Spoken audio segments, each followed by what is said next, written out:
में पिछले 6 दिन या कई महीने की मेहनत लगाते हैं, तो मुझे लगता है खास की सेवा टीम के लिए एक बार तालियां बजानी चाहिए।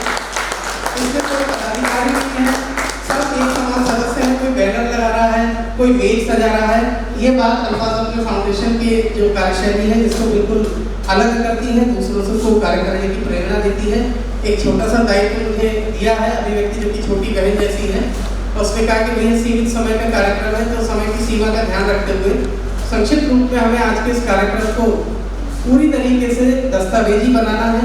और लिहाजा इसीलिए मैं आपके बीच में मेरा प्रयास रहेगा कि हम समय से इस कार्यक्रम को शुरू कर पाएं। तो मैं चाहता हूं कि आप लोग यहाँ उपस्थित हैं वो तो तालियां बजाइए एक बार।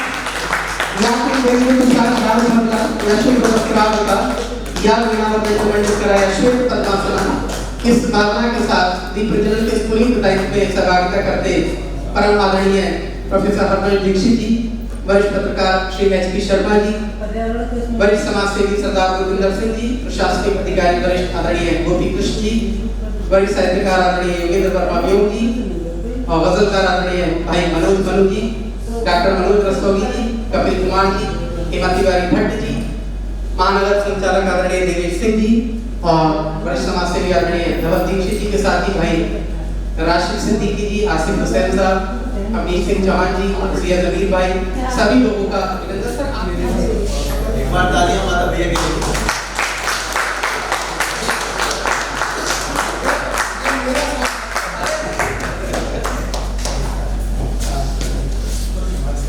और सम्मान के इस परंपरा के उपरांत मैं सीधे, क्योंकि अभी मंचासीन जो हमारे अतिथिवृंद हैं उनमें से हमारे आज की जितनी कृतियों का लोकार्पण होना है, ऐसे आदरणीय डॉक्टर अजय हंसम जी और साथ ही हमारे अति विशिष्ट अतिथि प्रोफेसर हरमन दीक्षित जी यहाँ पर उपस्थित हैं।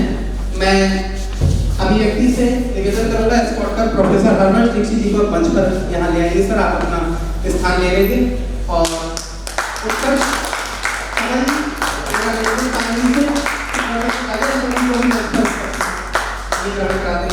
बीच की जो चेयर है उसको आरक्षित रहने देंगे कमिश्नर साहब के लिए। और हम ये दो विभूतियां हमारी और शेष विभूतियां भी हमारी यहाँ आने को हैं। हम अपना कार्यक्रम सर यहाँ पर शुरू कर रहे हैं और चूंकि कमिश्नर साहब के आते ही, महापौर के आते ही हम सीधे लोकार्पण करेंगे। लोकार्पण से पूर्व मैं चाहता हूँ कि जो केवल आप ही सुनकार लोगों के विषय की बातें हैं, वो जो आज दोनों कृतियों का आज यहाँ लोकार्पण होना है उस पर एक सार्थक और सम्यक चर्चा हो जाए, मुखारबिंद से संबोधन हो जाए। ये सारा कार्य यदि हमारा पहले ही हो जाता है तो कमिश्नर साहब चूंकि आते ही कहेंगे कि उन्हें कहीं जाना है, लोकार्पण है, हम केवल लोकार्पण कराएंगे और उनका आभार आशीर्वाद वचन ले लेंगे। परंतु उस वक्त इतनी विभूतियों की यदि गरिमामय शब्द यहाँ सुनने को ना मिले तो ये मंच की मुझे लगता है अपूर्णता रहेगी। लिहाजा मैं सीधे आग्रह कर रहा हूँ, परम आग्रह है मेरा आपसे आदरणीय योगेंद्र वर्मा व्योग जी से कि आप यहाँ आएंगे मंच की कमान संभालने के लिए। और जो आज ये दो कृति हैं इनके लोकार्पण से पूर्व इन पर चर्चा के साथ साथ जिनको भी आप लगता है कि आप उससे ज्यादा जानकार हैं, खबर लिखते वक्त ये पूछना पड़ता था कि बताइए कौन ऐसे जिनका नाम नहीं रहेगा तो नष्ट हो जाएंगे, तो आपको ध्यान रखना है। मैं चाहता हूँ जोरदार करता ध्वनि के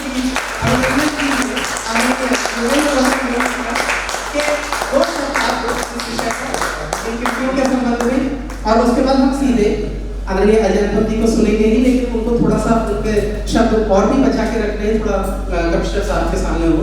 मैं इसलिए चाह रहा हूँ आपकी आ जाए भूमिका बन जाए जरा, जब तक आए तो लगता है ताकि मस्ती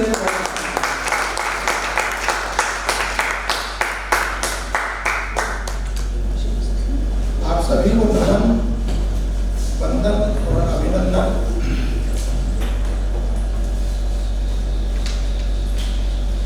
आज बहुत ही महत्वपूर्ण दिन है।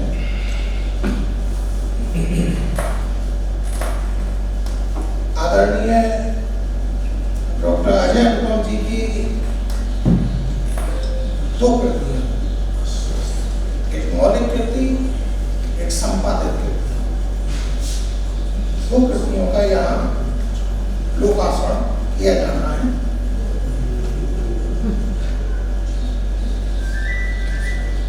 पहले उस मौलिक कृति के बारे में कुछ कहूं कि काव्य अनुवाद अथर्ववेद का काव्यानुवाद।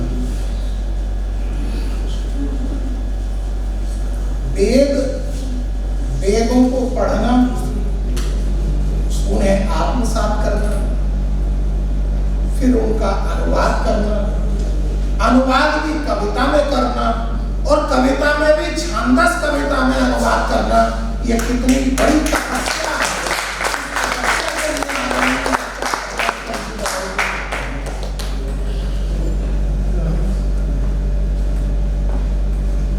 ये काव्यानुवाद का कार्य जो हुआ है,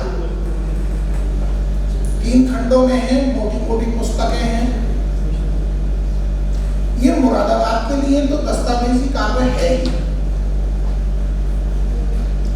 लेकिन ये पूरे भारत के लिए भी गौरवशाली बात है कि वेदों का काव्यानुवाद किए जाने का काम मुरादाबाद में हुआ है। इससे पहले आप वेद और यजुर्वेद का भी आप काव्यानुवाद कर चुके हैं। तो मुरादाबाद की मिट्टी में कुछ खास बात है कि यहाँ पर ऐसा काम होता है जो देश भर में जिसे कहते हैं कि अपनी शिनाख्त दर्ज कराता है। दूसरी कृति पीतल नगरी मुरादाबाद की काव्य कला, उसके संदर्भ में चूंकि उसके बिल्कुल कहना चाहिए ना स्टार्टिंग पॉइंट से मैं जुड़ा हुआ हूं आदरणीय ठाकुर साहब से, उस किताब का भी इस मूर्त रूप में आ पाने के पीछे जो यात्रा है, जो चीजें हैं, वो भी विलक्षण है अपने आप में। यहाँ मुरादाबाद में एक प्रतिष्ठित दैनिक समाचार पत्र की गोष्ठी थी, शायद बसंत पर थी। उसमें ये तय हुआ कि वो मुरादाबाद के रचनाकारों की जो है हिंदी उर्दू दोनों को मिला करके इस तरह का संकलन आना चाहिए। डॉक्टर साहब ने वो बीड़ा उठाया और बीड़ा उठाने के बाद वो प्रक्रिया आगे बढ़ी, रचनाएं आई, संकलित हुई, पांडुलिपि तैयार हुई। इसी मध्य कुछ अपरिहार्य परिस्थितियां इस तरह की बनी कि वो पुस्तक वहां से आने की संभावना बहुत क्षीण हो गई थी। फिर उसके बाद ये तय हुआ कि भाई ये अपने ही स्रोतों से इस पुस्तक को लाया जाए।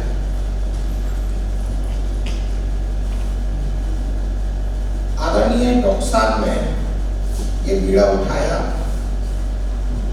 और नितांत वैयक्तिक स्रोत से ये मुरादाबाद के रचनाकारों का संवेद संकलन आज मूर्त रूप में आपके सामने है और यहाँ पर उसका लोकार्पण किया।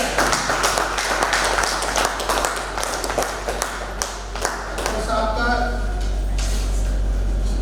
शारीरिक और मानसिक श्रम स्तुत्य है, लेकिन उनका नितांत वैयक्तिक स्रोतों से पुस्तक को ला पाना ये भी बहुत बहुत बड़ी बात है और ये स्तुत्य का मैं उसके लिए उन्हें बहुत बहुत बधाई। पुस्तकों की चर्चा की बात है तो हेमा तिवारी भट्ट के परिचय देते समय माधव शर्मा जी ने ये कहा था कि आप बहुत बढ़िया रचनाएं लिखती हैं, बहुत बढ़िया कवित्री हैं। निश्चित रूप से निस्संदेह वो एक बहुत अच्छी कवित्री है, लेकिन मैं ये बात पहले भी कह चुका हूँ, सार्वजनिक रूप से भी कह चुका हूँ कि वो उनका पद्य जितना अच्छा है उससे कहीं अधिक अच्छा उनका गद्य है। समीक्षा में उनकी अपनी एक दृष्टि है और वो अलग दृष्टि है जो उन्हें एक पहचान दिलाने में अपनी भूमिका का निर्वहन करती है। मैं हेमा तिवारी भट्ट जी से अनुरोध करूंगा कि वो आए और मुरादाबाद पीतल नगरी मुरादाबाद की काव्य कला पुस्तक के संदर्भ में अपने समीक्षात्मक विचार यहाँ प्रस्तुत करने का कष्ट करें। हेमा तिवारी भट्ट।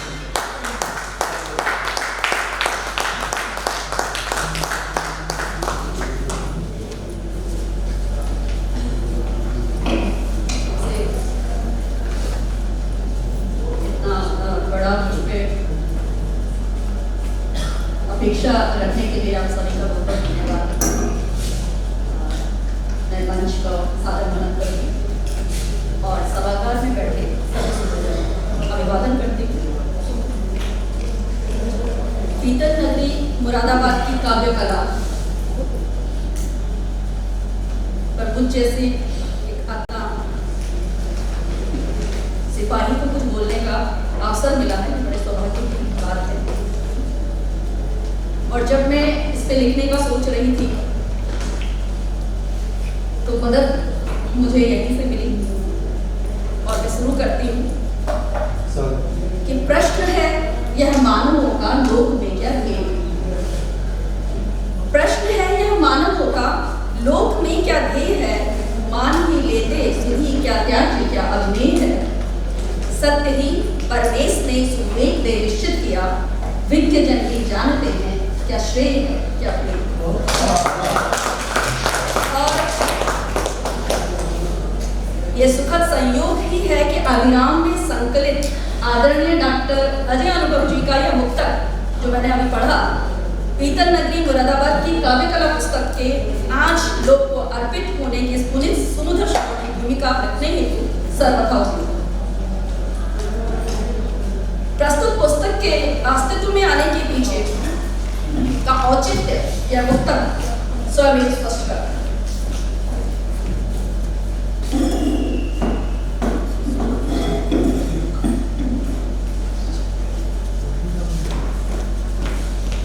जैसा कि मुक्तक में कहा कि विज्ञ जन ही जानते हैं क्या श्रेय है क्या प्रेम है।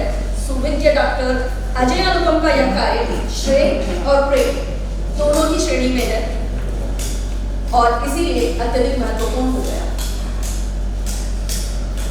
सामवेद, अथर्ववेद और यजुर्वेद का काव्यानुवाद कर चुके मुरादाबाद के इतिहास पर विशिष्ट पकड़ रखने वाले और छंदबद्ध काव्य के पुरोधा मुक्तक विशेषज्ञ आदरणीय डॉक्टर अजय अनुपम जी जैसे विद्वान जब लोक, इतिहास और साहित्य के कल्याण का विचार करते हैं तो एक दीर्घ कालखंड में विस्तारित विरासत को संवारते, वर्तमान को रोशन करते और भविष्य की उम्मीद जगाते विविध विधाओं के जाने माने हस्ताक्षरों से लेकर सर्वथा गुमनामी के अंधियारों में हो गई महत्वपूर्ण लकीरों को एक साथ पीतल नगरी मुरादाबाद की काव्य कला के रूप में स्थान है। डॉक्टर अजय अनुपम जी का एक और मुक्तक मैंने प्रयास किया है कि मैं सर के जो ये महत्वपूर्ण कार्य है उसको उन्हीं की जो भेंट है उनको ही अर्पित करते हुए तो मैं मुक्तक वहीं से ले रही हूँ कि एक मुक्तक पीतल नगरी मुरादाबाद की काव्य कला के महत्व को प्रतिपादित करता है और यह मुक्तक है भस्म हो जाता है मनुष्य की देह का अस्तित्व। भस्म हो जाता है मनुष्य की देह का अस्तित्व। घूमता कुछ काल मन में व्यक्ति का व्यक्तित्व है अमरता लोक में अविराम और अनंत दीप्त रखता है उसे साकार स्वयं कृतित्व। दीप्त रखता है उसे साकार स्वयं। और यह कृतित्व पीतल नगरी मुरादाबाद की काव्य कला को दीप्त रखेगा यह आशा करता है। पीतल नगरी मुरादाबाद की काव्य कला पुस्तक पर आगे बात करते हुए मैं कहना चाहूंगी कि अबुल फजल फैजी, हजरत साहब बुलाकी साहब डोला जैसे बड़े विद्वानों से जुड़ा मुरादाबाद, पंडित ज्वाला प्रसाद मिश्र, बलदेव प्रसाद मिश्र, राजा नवल राय वफा, लाला सालिग्राम वैश्य, पंडित नरोत्तम व्यास, प्रोफेसर महेंद्र प्रताप आदि ने पला मुरादाबाद, जिगर मुरादाबादी, निश्चित कुमार त्यागी, रामावती त्यागी आदि के नाम से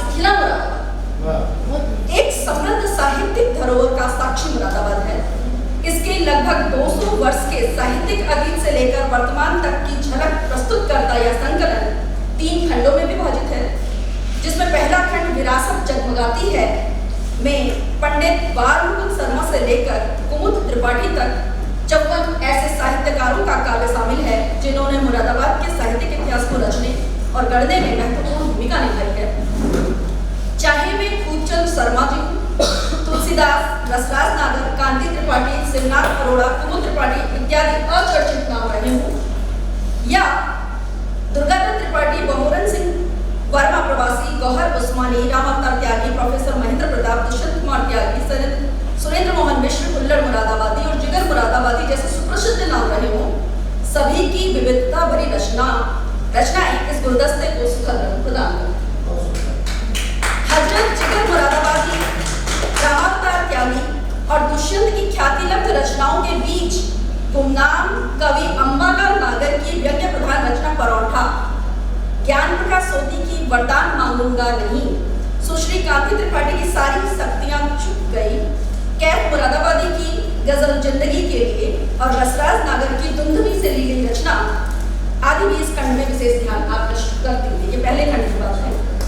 द्वितीय खंड सफर में साथ साथ है कि रचनाओं में डॉक्टर अजय अनुपम जी ने अपने समकालीन साहित्यकारों, जो कि वर्तमान के सुस्थापित साहित्यकार रहे हैं, की रचनाओं को शामिल किया है, जिसमें 39 काव्यकारों के काव्य को प्रतिनिधित्व देता है। यह खंड नवगीतकार दादा माहेश्वर तिवारी, स्वर्गीय सचिंद्र भटनागर, पथिक जी, जैमिनी जी, जमीर दरवेश, गगन भारती, मक्खन मुरादाबादी, मंसूर उस्मानी, स्वर्गीय मीना नकवी, कृष्ण कुमार नाथ, ब्रजवासी जी और स्वयं अनुपम जी जैसे वरिष्ठ स्थापित नामों को समेटे हुए तथा साथ ही इसी खंड में वैमे कनिष्ठ, आनंद गौरव जी, योगेंद्र वर्मा व्योम जी, राहुल शर्मा जी, मनोज मनु जी, जिया जमीर जी, मुजाहिद फराज जी, अहमद मियाँ जी जैसे रचनाकार भी शामिल हैं। इस खंड की पहली ही रचना एक शानदार व्यंग्य कैटेगरी यानी कैटेगरी है, जो कि स्वर्गीय कृष्ण बिहारी दुबे कृत है। मन का वृंदावन हो जाना, धूप में जब भी जले हैं पांव, घर की याद आई, माहेश्वर तिवारी जी। जमा रखा तब बहुत भीड़ मोहल्ले में साहब, ब्रह्मदारी भी गया खत्म तमाशा करके साहब मुरादाबादी जी। जुगनोम्मीद के आंचल में सरे साम लिए, घर की चौखट पे नए दीप जलाती हुई मैं, स्वर्गीय मीना नकवी जी। खुलूस इसार परसाई हया सदाकत हिजाब लिखूं, खुलूस इसार परसाई हया सदाकत हिजाब लिखूं, मैं लफ्ज पानी के ढूंढ लाऊं तो वक्त की है किताब लिखूं। जावेद रसीद आमिर जी। कुछ यात्राएं बाहर हैं, कुछ मन के भीतर हैं, योगेंद्र वर्मा व्योम जी। तमाम उम्र मुसलसल अजाब कर देगा, या इश्क आपका खाना खराब कर देगा, राहुल शर्मा जी। दर्द की साख पर ताजा समर आ गया है, किसी आमद है भला कौन नजर आ गया है, जिया जमीर जी। गुलशन में यह कमाल तुझे देख कर हुआ, गुलशन में यह कमाल तुझे देख कर हुआ, फूलों का रंग लाल तुझे देख कर हुआ, प्रसिद्ध शायर मंसूर उस्मानी जी की पंक्तियां। ऐसी विशिष्ट और चर्चित पंक्तियों के बीच एक कम परिचित नाम चित्रलेखा अग्रवाल जी की मुक्त छंद सणिका जो है, इस खंड में एक अलग कौतूहल पैदा करती है, और वो कविता में आप सबके समक्ष रखना चाहती हूँ। बाकी देखें, शीर्षक है विधवा बूढ़ी माँ। मेरा ध्यान आकर्षित किया इन तमाम चर्चित पंक्तियों के बीच कविता ने कि माँ तुम अब अपने बच्चों के लिए पास एंड पार्सल गेम, माँ तुम अब अपने बच्चों के लिए पास एंड पार्सल गेम हो। तुम जिसके पास जाती हो वह तुम्हें जल्दी से दूसरे को पास कर देता है। यदि तुम उसके पास रुक गई तो उसकी चिट में न जाने क्या निकल आए और उसे न जाने तुम्हारा क्या क्या करना पड़े। पास कर दी जाती हो दूसरे को, तीसरे को, चौथे को, जबकि अंतिम चिट में छिपा होता है सबके लिए तुम्हारा प्यार और आशीर्वाद।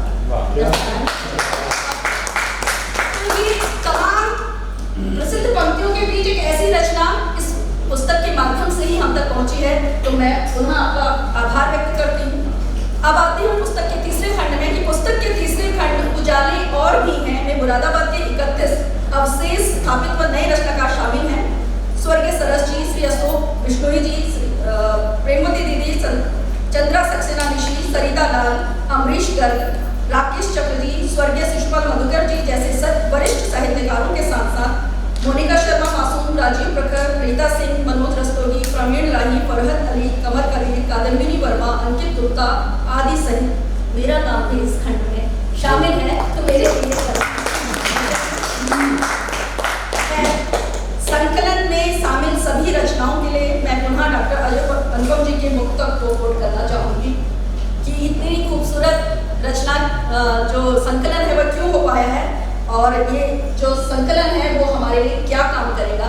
इस मुक्तक के जरिए आप तक पहुंचाती कि रोशनी की लकीर जैसे, रोशनी की लकीर जैसे हैं, खुशबू के वजीर जैसे हैं, सुख जगाते असीसते मन से, सुख जगाते असीसते मन से, शब्द बूढ़े फकीर जैसे हैं।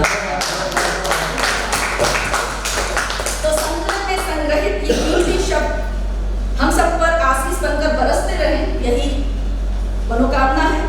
समेकन करते हुए कहना चाहूंगी कुल मिलाकर 200 साल की काल विस्तार से 124 काव्यकारों की प्रतिनिधि रचनाओं को समेटे यह संकलन महत्वपूर्ण साहित्यिक व ऐतिहासिक दस्तावेज बन गया है।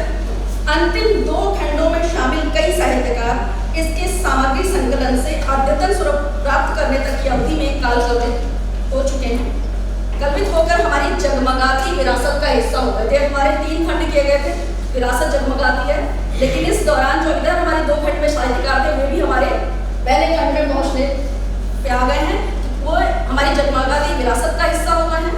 कुछ उजाले सफर में साथ साथ चल रहे हैं और कुछ अभी मात्र चिंगारी हैं जो उजाले की कार्यशाला में जैसे हम। इस पुस्तक में खंड विभाजन, विधा चयन, रचनाकारों का चयन, रचनाओं का चयन और कितनी मात्रा में रचनाएं ली जानी है, पूर्णतः सामग्री संकलन और उसकी प्राप्ति पर निर्भर रहा होगा, ये सब हम मानते हैं। निश्चित ही ये अत्यंत दुष्कर कार्य रहा है और इसके साक्षी जैसा कि व्योम जी ने भी बताया कि काफी लंबा इसमें समय लगा है और बहुत मेहनत का काम रहा है। तो ऐसे में बहुत से प्रश्नों का इस श्रम के सापेक्ष अनुत्तरित रह जाना श्रेयस्कर, क्योंकि कोई भी चीज आती है उसके साथ प्रश्न पहले आते हैं, उसकी क्यों नहीं थी, ये क्यों थी, वो क्यों थी, इतनी ही क्यों थी। जाहिर सी बात है, तो मैं ये मानती हूँ क्योंकि ये जो पूरा कार्य हुआ है वो सामग्री संकलन और उसकी प्राप्ति पर निर्भर रहा है, तो निश्चित ही ये दुष्कर कार्य है और बहुत से प्रश्नों का श्रम के सापेक्ष अनुत्तरित रह जाना ही श्रेयस्कर होगा, क्योंकि अंततः जो नवनीत निकल कर आया है वह बहुत ही महत्वपूर्ण और मीठा। पुस्तक के आवरण पृष्ठ पर 11 प्रतिनिधि चेहरे हैं और एक 11 वाली कहावत का ओज व काव्य कौशल की जो विविधता है, सभी तरह की काव्य कौशल की विविधता का ये प्रतिनिधित्व प्रदर्शित करते हैं। वहीं धरोहरों को सहेजने वाली हमारी महत्वपूर्ण धरोहर प्रजा लाइब्रेरी का चित्र प्रतीकात्मक रूप से इसमें बता रहा है कि यह संकलन अब मुरादाबाद साहित्य इतिहास की धरोहर है, अतः संग्रहणीय है। प्रसिद्ध जर्मन दार्शनिक आलोचक वाल्टर बेंजामिन का एक प्रसिद्ध कथन है जो किसी भी पुस्तक के लिए सच ही है कि we collect books in the belief that we are preserving them when it is the fact that books are preserving us। तो हम जब तक सहेज नहीं होते, बल्कि किताबें हमें सहेज रही होती हैं, तो आदरणीय अनुपम जी ने इस संकलन के माध्यम से हमें राह दिखा दी है।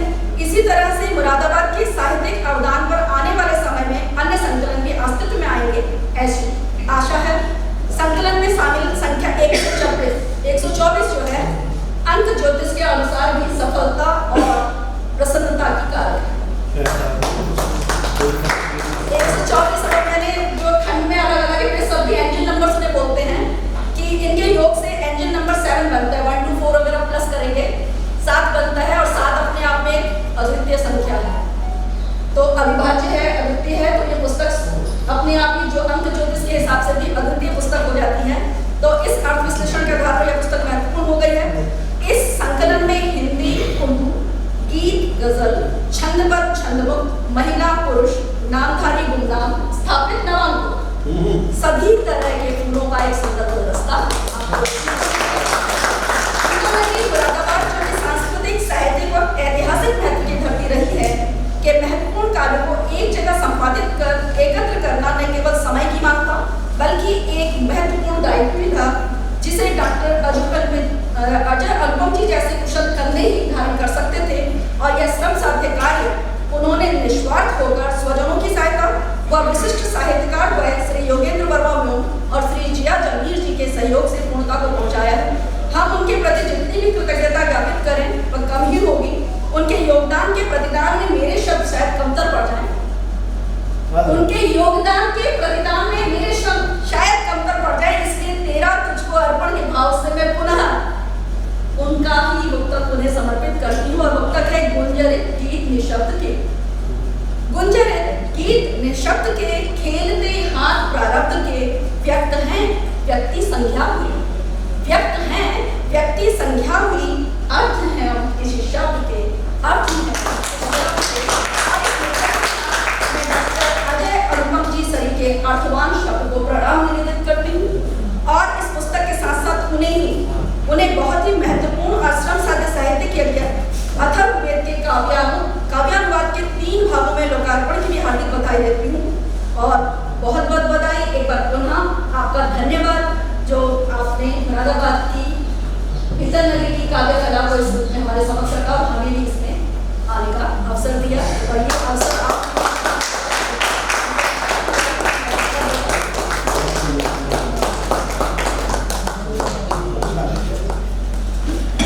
बहुत धन्यवाद हेमा जी। और इसी मत बहुत खूबसूरत इजाफा हुआ है। आदरणीय डॉक्टर मुजाहिद फराज साहब उपस्थित हुए हैं, आपका बहुत बहुत स्वागत है।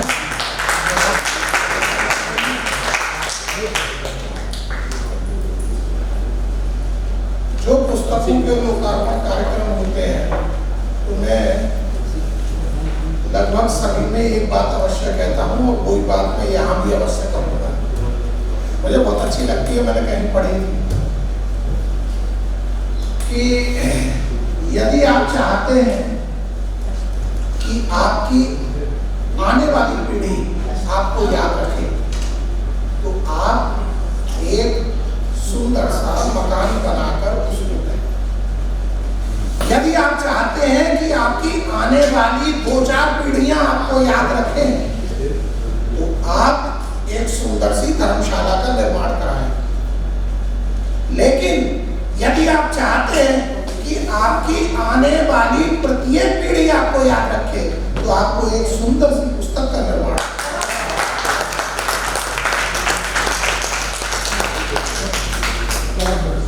तो आदरणीय डॉक्टर साहब ने एक नहीं बहुत सारी पुस्तकों का निर्माण किया। आगे आने वाली अनेक पीढ़ियों के लिए, आने वाले भविष्य में वो पीढ़ियां इन किताबों को पढ़ेंगी, इनसे कुछ सीखेंगी और आगे आने वाले समय में आज के समय का परिदृश्य भी देखेंगे कि हाँ उस समय ये था। बहरहाल इसी चर्चा में मैं अनुरोध कर रहा हूँ गजल के एक बड़े नाम, चर्चित नाम, स्थापित नाम भाई जिया जमीर साहब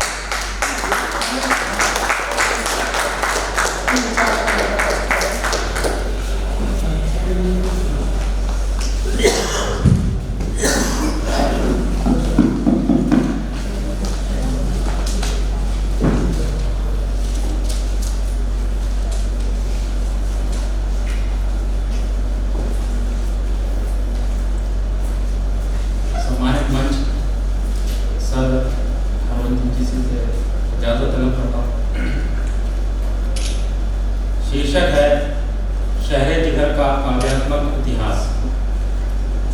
अक्सर देखा यह गया है कि हर बड़े काम की शुरुआत एक छोटी सी बैठक के दौरान 2 या 3 लोगों की बातचीत के सहारे से होती है। ऐसा ही कुछ इस किताब पीतल नगरी मुरादाबाद की काव्य कला की बुनियाद में भी है। लगभग 4 बरस पहले दैनिक जागरण मुरादाबाद के तत्कालीन संपादक जनाब संजय मिश्र जी के यहाँ एक गोष्ठी में ये बात चली कि मुरादाबाद जिसे शहरे जिगर भी कहा जाता है और जहाँ जिगर साहब के बाद भी हिंदी और उर्दू दोनों जबानों में प्रचुर और स्तरीय साहित्य रचा गया है और रचा जा रहा है, तो क्यों ना इस साहित्य को एक किताब के रूप में लाया जाए। बस यहीं से मुरादाबाद के वरिष्ठ साहित्यकार और इतिहासकार डॉक्टर अजय अनुपम जी ने इस संकलन को प्रकाशित कराने का बीड़ा उठाया। चर्चित नवगीतकार जनाब योगेंद्र वर्मा व्योम जी को कवियों की रचनाएं एकत्र करने और मुझे शायरों का कलाम जमा करने की जिम्मेदारी दी गई। हम दोनों ने अपनी बिसात पर यह काम किया भी और यही इस संकलन के लिए हमारा योगदान है। इसके अलावा इसकी साज सज्जा, कंपोजिंग, इसकी क्रम संख्या, इसका कवर, ये सभी मुश्किल काम डॉक्टर अजय अनुपम जी ने अकेले दम पर किए हैं। इस संकलन का शीर्षक यानी टाइटल भी डॉक्टर अजय अनुपम जी ने तय किया है। जहाँ तक मेरी जानकारी है, हर साहित्यिक नगर में समय समय पर वहाँ के साहित्यकार अपनी अपनी भाषाओं के साहित्यिक संकलन प्रकाशित करते रहते हैं। हमारे शहर में भी इस तरह के कई संकलन प्रकाशित हो चुके हैं, मगर मेरी जानकारी में कोई ऐसा संकलन नहीं है जिसमें दो ज़बानों के साहित्यकारों को संकलित किया गया हो। इस तरह मेरी नज़र में ये दो ज़बानों की खुशबू लिए हुए पहला गुलदस्ता है, जो यकीनन सराहनीय है कि जब इन दो ज़बानों के बीच पैर बढ़ाया ही जा रहा हो, उस समय इन दोनों ज़बानों को साथ लाकर एक जगह महकाने की कोशिश निस्संदेह एक बड़ा काम है और ये काम आने वाली नस्लें भी याद रखेंगी। इस संकलन को अयन प्रकाशन दिल्ली ने प्रकाशित किया है। 212 पन्नों पर बिखरी हुई इस किताब का मुख्य पृष्ठ कुछ बड़े रचनाकारों और कुछ नए रचनाकारों की तस्वीरों से सजा हुआ है, जो इस किताब की शुरुआत से लेकर आखिरी पायदान तक जाने की कहानी को बयान करता है। किताब हार्ड बाउंड है, यानी कि वर्षों तक सुरक्षित रह सकती है। संकलन में सबसे पहले इसके संपादक डॉक्टर अजय अनुपम जी का लेख मुरादाबाद के कवि और शायर के नाम से है, जो 7 पन्नों पर फैला हुआ है, जिसमें उन्होंने संकलन की आवश्यकता और मुरादाबाद के पिछले 200 साल के साहित्यिक इतिहास पर प्रकाश डाला। इसके बाद अनुक्रमणिका यानी फहरिस्त है, जिसे 3 भागों में बांटा गया है। पहले भाग को विरासत जगमगाती है, दूसरे भाग को सफर में साथ साथ हैं और तीसरे भाग को उजाले और भी हैं के नाम से बांटा गया है। विरासत जगमगाती है में वे रचनाकार हैं जो इस संकलन के प्रकाशन से पूर्व ही इस दुनिया से कूच कर गए। इस भाग में कुल 54 रचनाकार हैं, जिसमें 30 कवि और 24 शायर हैं, जिसमें मुख्य रूप से जिगर मुरादाबादी, दुर्गादत्त त्रिपाठी, सर्वेश्वर शरण सर्वे, कैफ मुरादाबादी, कमल मुरादाबादी, अंबालाल नागर, गौहर उस्मानी, राम अवतार त्यागी, प्रोफेसर महेंद्र प्रताप, सलीम कैफी, दुष्यंत कुमार, ब्रजभूषण गौतम अनुराग और हुल्लड़ मुरादाबादी के नाम लिए जा सकते हैं। दूसरे भाग सफर में साथ साथ हैं में कुल 39 रचनाकार हैं, जिसमें 14 कवि और 25 शायर हैं, जिनमें मुख्य रूप से दादा माहेश्वर तिवारी, शहाब मुरादाबादी, सतीश फिगार, जमीर दरवेश, डॉक्टर अजय अनुपम, मक्खन मुरादाबादी, मंसूर उस्मानी, डॉक्टर कृष्ण कुमार नाज, डॉक्टर मुजाहिद फराज और योगेंद्र वर्मा व्योम के नाम लिए जा सकते हैं। तीसरे भाग उजाले और भी हैं में कुल 31 रचनाकार हैं, जिसमें 16 कवि और 15 शायर हैं, जिनमें मुख्य रूप से अशोक बिश्नोई, डॉक्टर प्रेमवती उपाध्याय, अमर कदीर इरम, डॉक्टर मनोज रस्तोगी, मोनिका मासूम, हेमंत तिवारी भट्ट, फरहत अली खान और अंकित गुप्ता उनके नाम लिए जा सकते हैं। इस तरह ये संकलन कुल 124 रचनाकारों को समेटे हुए है, जिसमें 60 कवि और 64 शायर हैं। काव्य विधा की बात करें तो इस संकलन में गीत, कविता, नवगीत, गजल, नज्म, दोहा, मुक्तक आदि हिंदी उर्दू दोनों जबानों की लोकप्रिय काव्य विधाएं जमा हो गई हैं, यानी पाठक को हर नए पन्ने पर नए रस की अनुभूति तो होती है, नई काव्य विधा के दर्शन भी होते हैं। इस संकलन में कमी क्या है? मेरी नजर में कमी केवल ये है कि इसमें रचनाकार का संक्षिप्त परिचय नहीं है जो अखरता है, क्योंकि पाठक का यह हक है कि वह जिस रचनाकार के साथ जुड़ने जा रहा है उसके बारे में आधे पेज पर इसे ही कुछ जानकारी तो मिलनी ही चाहिए। इससे जुड़ाव और मजबूत होता है। बहरहाल कमी नहीं होगी तो इससे बेहतर किताब कैसे आएगी। यह संकलन मात्र संकलन नहीं है, ये मुरादाबाद का पिछले 150-200 वर्षों का काव्यात्मक इतिहास है जिसे हर साहित्य प्रेमी की पर्सनल लाइब्रेरी में होना जरूरी है। सभी रचनाकार जो इसमें शामिल हैं उन्हें अपने ऊपर गर्व करना चाहिए कि वे एक दस्तावेजी किताब का हिस्सा बन गए हैं।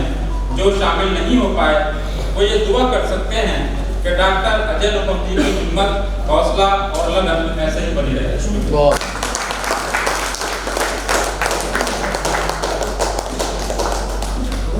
भाई जमीन ने संक्षेप में बहुत विस्तृत बात कह दी और कहना चाहिए कि पूरी पुस्तक का एक्सरे कहूँ, अल्ट्रासाउंड कहूँ, क्या कहूँ, खींच करके रख दिया आपने। सिटी स्कैन ज़्यादा अच्छा है। मैं आपकी बात से सहमत हूँ। ये इसी मध्य एक खूबसूरत इजाफा हुआ है और यहाँ पर सुप्रसिद्ध निर्यातक श्री विभोर लोहिया जी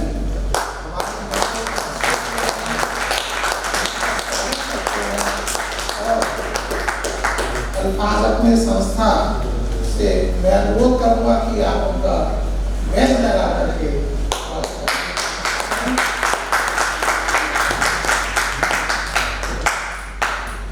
समीक्षा का क्रम आज के साहित्यिक समारोह का हमारा मूल आयोजन है।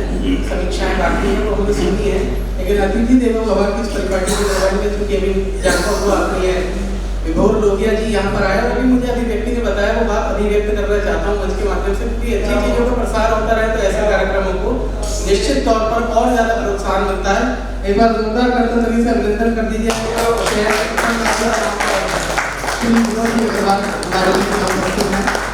फाउंडेशन की ओर से आपका अभिनंदन, स्वागत और मैं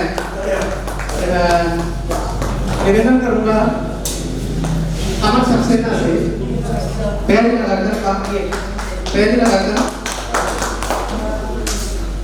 महापौर श्री विनोद अग्रवाल जी का अभिनंदन कर स्वागत करें। आप सभी से निवेदन की कर्तव्य एक बार करने के द्वारा अच्छा लगेगा।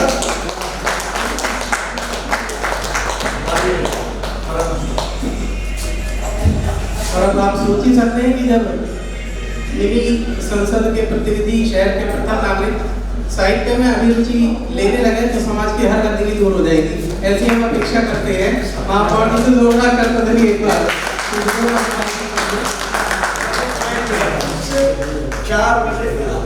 बहुत ही बिल्कुल उन्नत भाव के स्वभाव का व्यक्तित्व है आपका। देखिए पांच व्यक्तित्व एक बार इसके लिए जोरदार करते थे। और जैसा कि मुझे अभी अभिव्यक्ति ने बताया, मैं एक चीज बस केवल यहाँ पर बता रहा हूँ, फिर वापस कमान आदरणीय विनोद जी के लिए रहेगी कि विभोर लोहिया जी जो अभी हमारे बीच में उपस्थित हुए, बात इसलिए कोट कर रहा हूँ कि अभी विगत दिन में शंखनाद के नाम से एक बहुत विशिष्ट आयोजन अल्फाज अपने फाउंडेशन की ओर से किया गया था। और फिर वही बात आती है कि क्रिकेट, सिनेमा जैसी चीजों के लिए आजकल लोगों के पास बहुत सारी व्यवस्थाएं हैं, न केवल भीड़ की बल्कि वित्तीय व्यवस्थाएं भी हैं। पर किसी साहित्यिक आयोजन को विशिष्ट बनाने हेतु, जैसे कहते हैं कि हमारे यहाँ युक्ति भी है कि नवीन नवीन रक्षती सर्वोपरि कांचन माशयंती, ऐसा काम जो आपने वित्तीय आधार पर अल्फाज अपने फाउंडेशन के साथ मिलकर सिर्फ ये सुनकर कि एक विशिष्ट शंखनाद के नाम से एक विराट कवि सम्मेलन होने जा रहा है, वो आपके सहयोग की अल्फाज अपने फाउंडेशन का जो एक निश्चित तौर पर एक ऐसा प्रतिमान था जिसके माध्यम से वो कार्यक्रम सफल हो सका। ऐसे सहृदय स्वभाव के बनी आदरणीय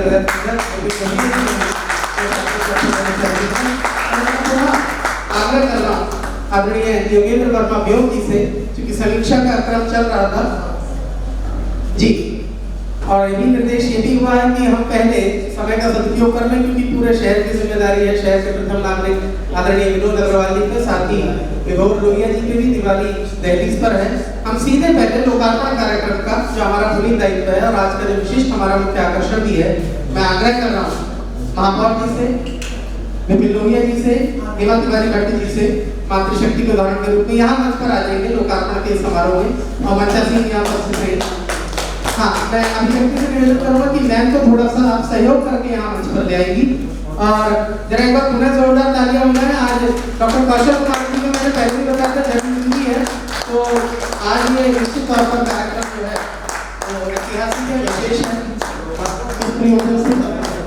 और ये लोकार्पण आज डॉक्टर अजय जी की दो कृतियां पीतल नगरी की काव्यकला और साथ ही आथन इससे पूर्व में भी कई कृतियां आपकी प्रकाशित हुई हैं, और निश्चित तौर पर दौरादरा शहर की साहित्य विरासत में आप निरंतर इजाफा करते रहते हैं। लोहिया जी, डॉक्टर अजय माधव जी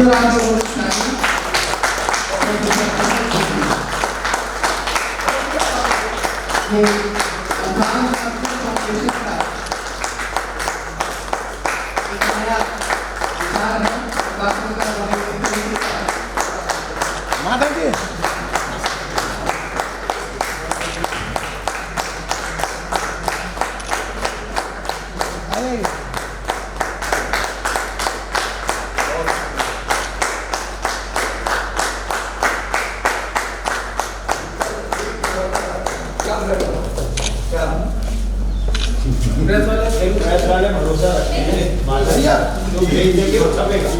आज दोनों कृतियों का लोकार्पण हमारे शहर के प्रथम नागरिक अजीत महापौर श्री विनोद अग्रवाल जी के कार्यक्रमों से हुआ। आज पीतल नगरी मुरादाबाद की काव्य कला एक ऐसे हमारे शिल्पकार साहित्य के आदरणीय अजय अनुपम जी की इस कृति का विमोचन के अवसर पर मंच पर उपस्थित आदरणीय हरबंश दीक्षित जी, हमारे भाई आदरणीय विभव गुप्ता जी, और साथ में इस कार्यक्रम के निवेदक और आयोजक अल्फाज परिवार के आदरणीय योगेंद्र जी, और मेरे समक्ष बैठे हुए आज यहाँ भले ही 50 जने हैं पर साहित्य जगत के सारे हीरे और मोती हैं। सभी मेरे बंधुओं को सादर नमन है और वंदन है। चूंकि कहते हैं कि साहित्य समाज का दर्पण है, और ये समाज के हमारे सारे बुद्धिजीवी वर्ग और कला के क्षेत्र में हिंदी के और काव्य के रचयिता सभी एक से किस किस की तारीफ करूं, सभी मेरे लिए तो अनुभव ही है। तो ऐसे सबको मेरा नमन है, वंदन है। पहले तो मैं थोड़ा विलंब से आने के लिए क्षमा, पर चूंकि हमारा बालक जो है बार बार कहता था मैं क्योंकि मैं इतनी दूर से चल के आया वहां से, तो मुझे आने में थोड़ा आधा घंटा विलंब हुआ। तो आज हमारे आदरणीय भाई साहब अजय अनुपम जी की ये रचना पहली रचना तो है। इससे पहले भी मैंने आपकी कई रचनाओं के कुछ अंश हमेशा कभी ना कभी बोले हैं, गुनगुनाए हैं, पढ़े। तो अभी तो मैंने इस किताब को खाली हम लोग इसका लोकार्पण हुआ है, पर इसको पढ़ेंगे तब मालूम पड़ेगा कि इसमें और कई सारी बड़ी सुंदर सुंदर रचनाएं हैं। आज के इस अवसर पर मैं आदरणीय अजय अनुपम जी को इसके लिए बधाई देता हूँ, शुभकामनाएं देता हूँ, और प्रभु से ये प्रार्थना करता हूँ कि आपका सदैव हमारे ऊपर आशीर्वाद बना रहे, और इसी तरीके के और समाज के लिए ऐसी रचनाएं समाज को प्रोत्साहित होती रहे। इतनी बात कहूँगा। जय हिंद।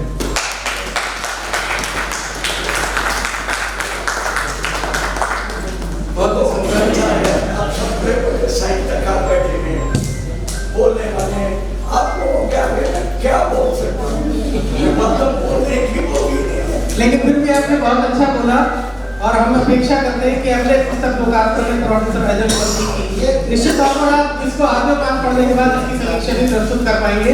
एक बार जोरदार करते बनी के लिए बहुत अच्छा आपका आशीर्वाद आपकी प्रस्तुति के कार्यक्रम को सफलता मिली। मैं निवेदन कर रहा हूँ विभोर लोहिया जी बोलना चाहेंगे।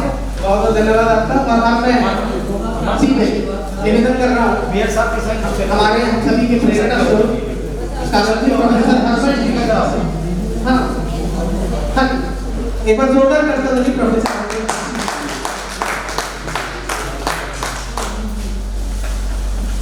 मंचस्थ अत्यंत सम्मानित महानुभाव हमारे परम आदरणीय देवत मेयर साहब, आदरणीय श्री भैया जी, भाई अजय अनुपम जी, हमारे सामने यहाँ पर सामने अत्यंत सम्मानित भाई भूपिंदर सिंह जी, मनोज जी, भाई साहब आदरणीय शर्मा जी, बहन जी, याजवीर साहब, धवल जी, गीता जी, सभी शिवा को सलाम। एक कहने पर कई एक कविता जो बचपन में मुझे बहुत अच्छी लगती थी वो ये थी कि शिवा को सलामों की सलामों छत्रसाली। अच्छा हाँ, यहाँ पर तो हमारे इतने अच्छे इतने बड़े। और एक बात और बताऊँ मैं कि मैंने एक बार और महसूस किया है कि आप किसी भी शहर का अगर मिजाज पढ़ना हो तो सुबह सुबह उस वहाँ पर आँख खोल करके जो सिटी एडिशन होता है अखबार का उसे पढ़ लीजिए। और दिल्ली को छोड़ दें, दिल्ली का आबादी करीब 1.5 करोड़ के आसपास है, शायद इससे ज़्यादा है, 2.5 करोड़।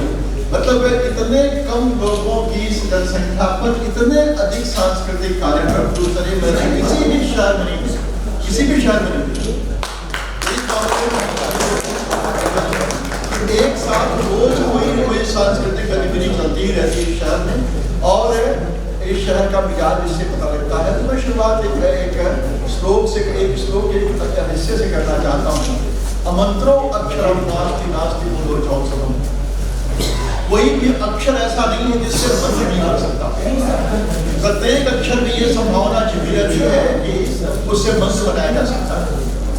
हमारे ऋषियों ने इस वेद के माध्यम से और हमारे वर्तमान साहित्यकारों ने अपने साहित्य का ही सृजन था।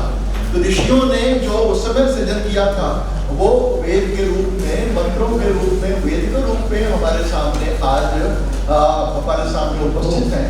और ये जो रचनाएं हैं जो हमारे महान साहित्यकारों की हैं, शहर के पहले के, आज के और जिनसे कि आने वाले समय में जिनसे बहुत काफ़ी उम्मीदें हैं, जिनसे हम प्रकाशित हो रहे हैं, उन सभी के साथ एक साथ जोड़ करके आपको प्रयास किया है। ये स्तुत्य है और मैं इसकी प्रशंसा करता हूँ, मैं इसके लिए बधाई देता हूँ और एक नागरिक के रूप में कृतज्ञता व्यक्त करता हूँ व्यक्तिगत रूप से।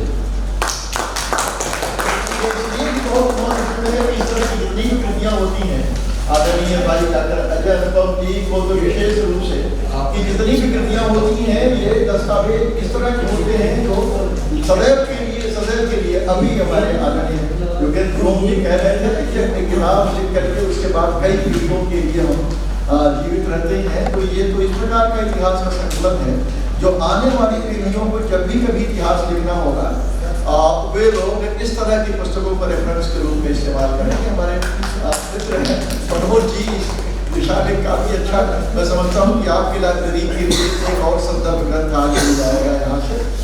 और इसलिए इन सभी के माध्यम से हम सभी का मार्गदर्शन आप लोग कर रहे हैं, इन सभी के माध्यम से नई पीढ़ियों का भी मार्गदर्शन कर रहे हैं, इनके माध्यम से नई दिशाएं रच रहे हैं, वेद मंत्र तैयार, नए मंत्र तैयार कर रहे हैं। मुझे उम्मीद है कि आने वाली पीढ़ियों को, वर्तमान समाज को भी इनके माध्यम से बहुत बड़ा हमारे लिए मार्गदर्शक के रूप में होंगे। मेरी एक बार फिर से बहुत बधाई, धन्यवाद।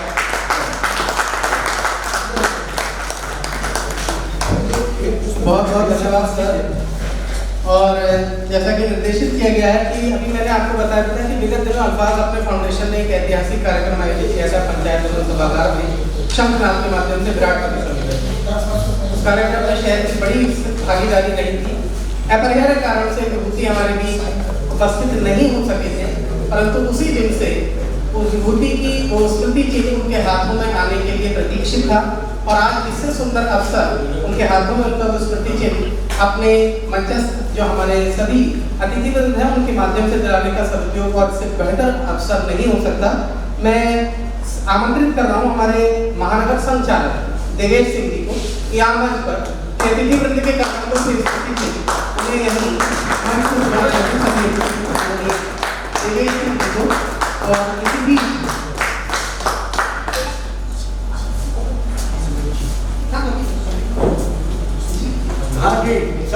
ये स्मृति चिन्ह आदरणीय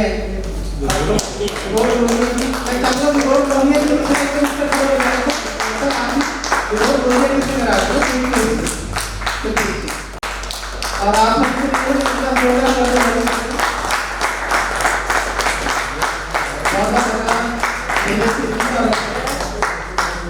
इसी दौरान हमारे बीच उपस्थित हुए हैं युवा कवि हमारे मुरादाबाद की शान साहित्य के क्षेत्र में मुरादाबाद का नाम अन्य जनपदों में भी पूरे देश में जल्दी में इंडिया में आप प्रसारित करने जा रहे हैं। ऐसे प्रिय भाई आदरणीय मयंक शर्मा जी जोरदार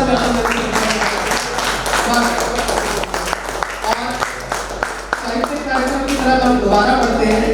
मैं सीधे आगे चल रहा हूँ भाई डॉक्टर मनोज रस्तोगी जी से, जैसा कि कहा गया है आदरणीय डॉक्टर मनोज रस्तोगी जी से उनकी समीक्षा के लिए सीधे एनसाइक्लोपीडिया साहित्य के और एक बहुत सुंदर लाइब्रेरी के संचालक सर सुनने वाले उधर हैं, चिंता मत करिए, आइए गोल्डन मेडल नहीं होगा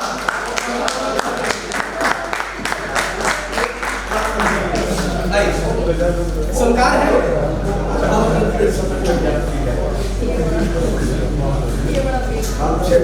धन्यवाद माधव जी।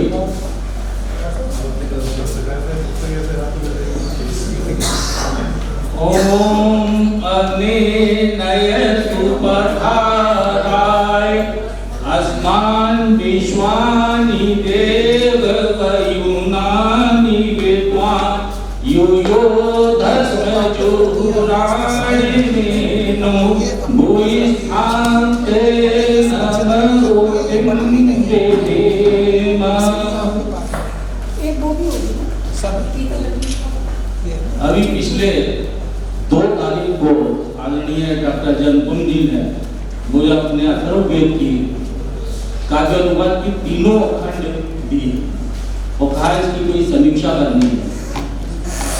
इतने मोटे मोटे 3 खंड और 2 दिन में उन्हें पढ़कर के समीक्षा करना मेरे लिए तो असंभव था।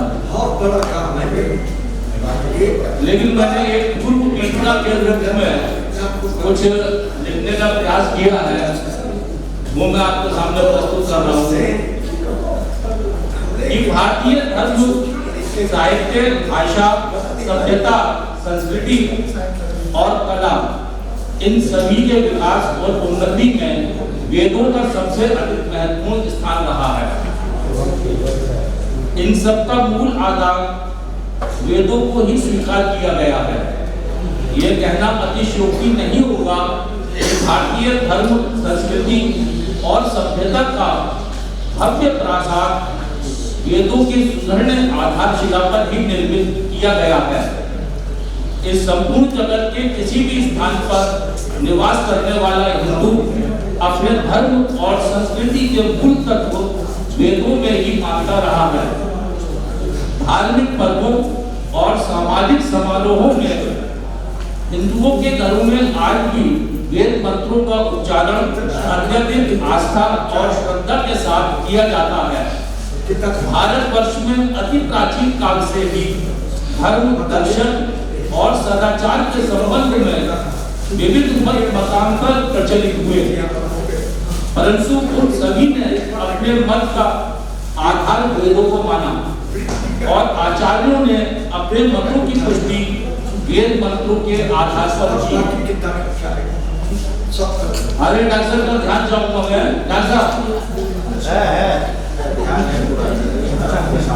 डॉक्टर साहब अपने वार्ता में व्यस्त हैं, चलिए कोई बात नहीं। अरे भाई भारतीय ये पहले जब कह रहे हैं तो इनकी बात सुननी पड़ेगी, ऐसा तो है नहीं। हाँ सही हुआ, ये आंसर ये है। मेरी इतनी हैसियत है कि मैं इनकी बात को काट के आपकी तरफ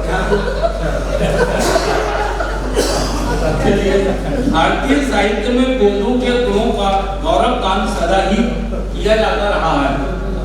वेदोत्तर कालीन साहित्य में ब्राह्मण, आरण्यक, उपनिषद, वेदांत, स्मृति, दर्शन आदि ग्रंथों में वेदों को ईश्वरकृत और अपौरुषीय मानकर इनकी प्रामाणिकता स्वीकार की गई। वेदों, वेदांगों और अन्य वैदिक ग्रंथों के भाष्य प्रस्तुत करने की एक सुदीर्घ परंपरा रही है। रुहेलखंड के पूरनपुर जिला पीलीभीत में जन्मी और वर्तमान में ऑस्ट्रेलिया में निवास कर रही डॉक्टर मृदुल कीर्ति सामवेद और अथर्ववेद का काव्यानुवाद कर विदेश में वैदिक संस्कृति का प्रचार प्रसार कर रही हैं। देश के अनेक विद्वान साहित्यकार वेदों का काव्यानुवाद कर चुके हैं। इनमें एक उल्लेखनीय नाम मध्य प्रदेश के डॉक्टर प्रभु मित्र मिश्र का है। अगर हम मुरादाबाद के संदर्भ में बात करते हैं तो यहाँ जन्मे अनेक स्वयंनाम महान साहित्यकारों ने अनेक संस्कृत और वैदिक ग्रंथों की भाषा टीकाएं प्रस्तुत की हैं। भारतीय हिंदू युग में यह कार्य प्रचुरता से हुआ। इन साहित्यकारों में नाला शालिका वैश्य, विद्यावादी पंडित ज्वाला प्रसाद मिश्र, पंडित बलदेव प्रसाद मिश्र, पंडित श्याम सुंदर लाल त्रिपाठी, पंडित राम स्वरूप शर्मा, पन्नालाल जैन वाकरीवाल, भवानी दत्त जोशी आदि के नाम उल्लेखनीय हैं।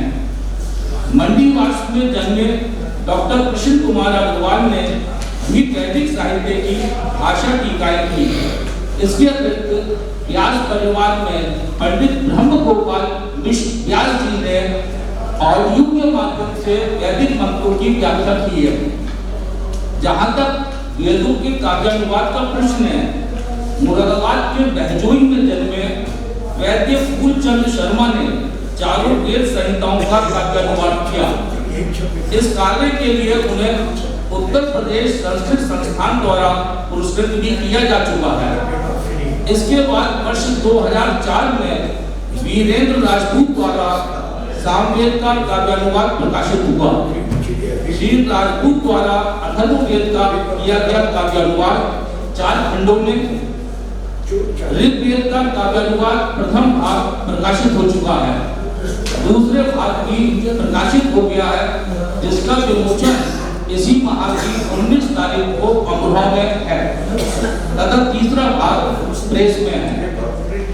मुरादाबाद के वरिष्ठ इतिहासकार एवं साहित्यकार डॉक्टर अजय अनुपम इसी गौरवशाली परंपरा को आगे बढ़ा रहे हैं। वर्ष 2010 में उनके द्वारा सामवेद का किया गया काव्यानुवाद प्रकाशित हुआ।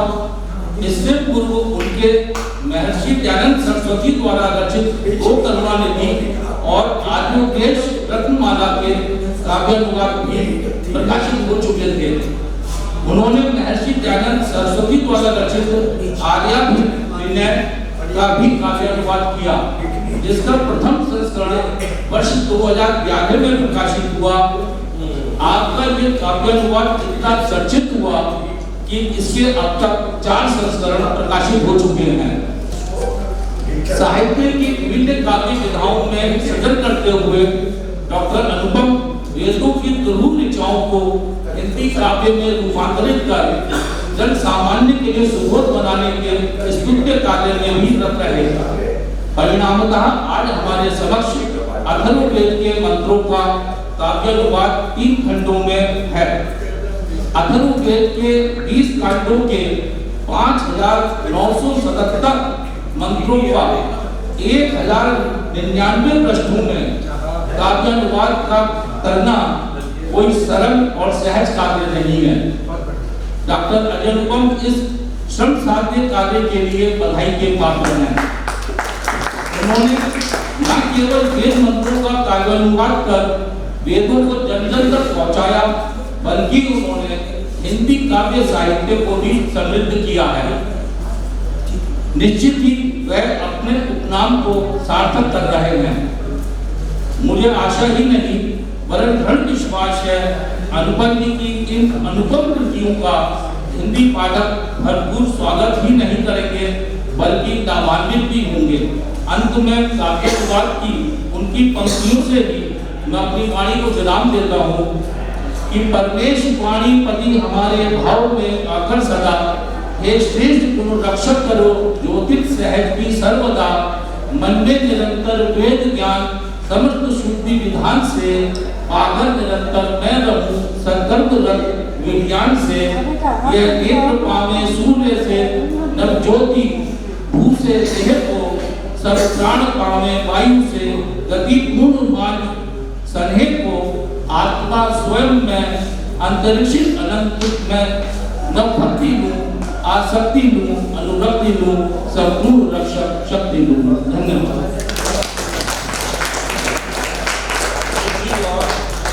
ये बैग जो है यहाँ मिला हुआ है, अगर किसी का हो कलम तो वो ले ले। नहीं साहब कलम तो कलम है। बहुत बहुत धन्यवाद। और आदरणीय डॉक्टर कलाम है को ऐसा ही नहीं कहा जाता है साहित्य का इंसाइक्लोपीडिया। मैंने तो एक कार्यक्रम में ये भी कहा है कि मुरादाबाद के साहित्य की फ्रेंचाइजी ले रखी है। बहरहाल 10 साल से ये प्रीतम नगरी मुरादाबाद की काव्य कला पुस्तक पर अपने महत्वपूर्ण विचार करने के लिए मैं सादर आमंत्रित कर रहा हूँ भाई डॉक्टर आसिफ हुसैन साहब को, जिनका नाम मुरादाबाद के लिए अविस्मरणीय है, महत्वपूर्ण है।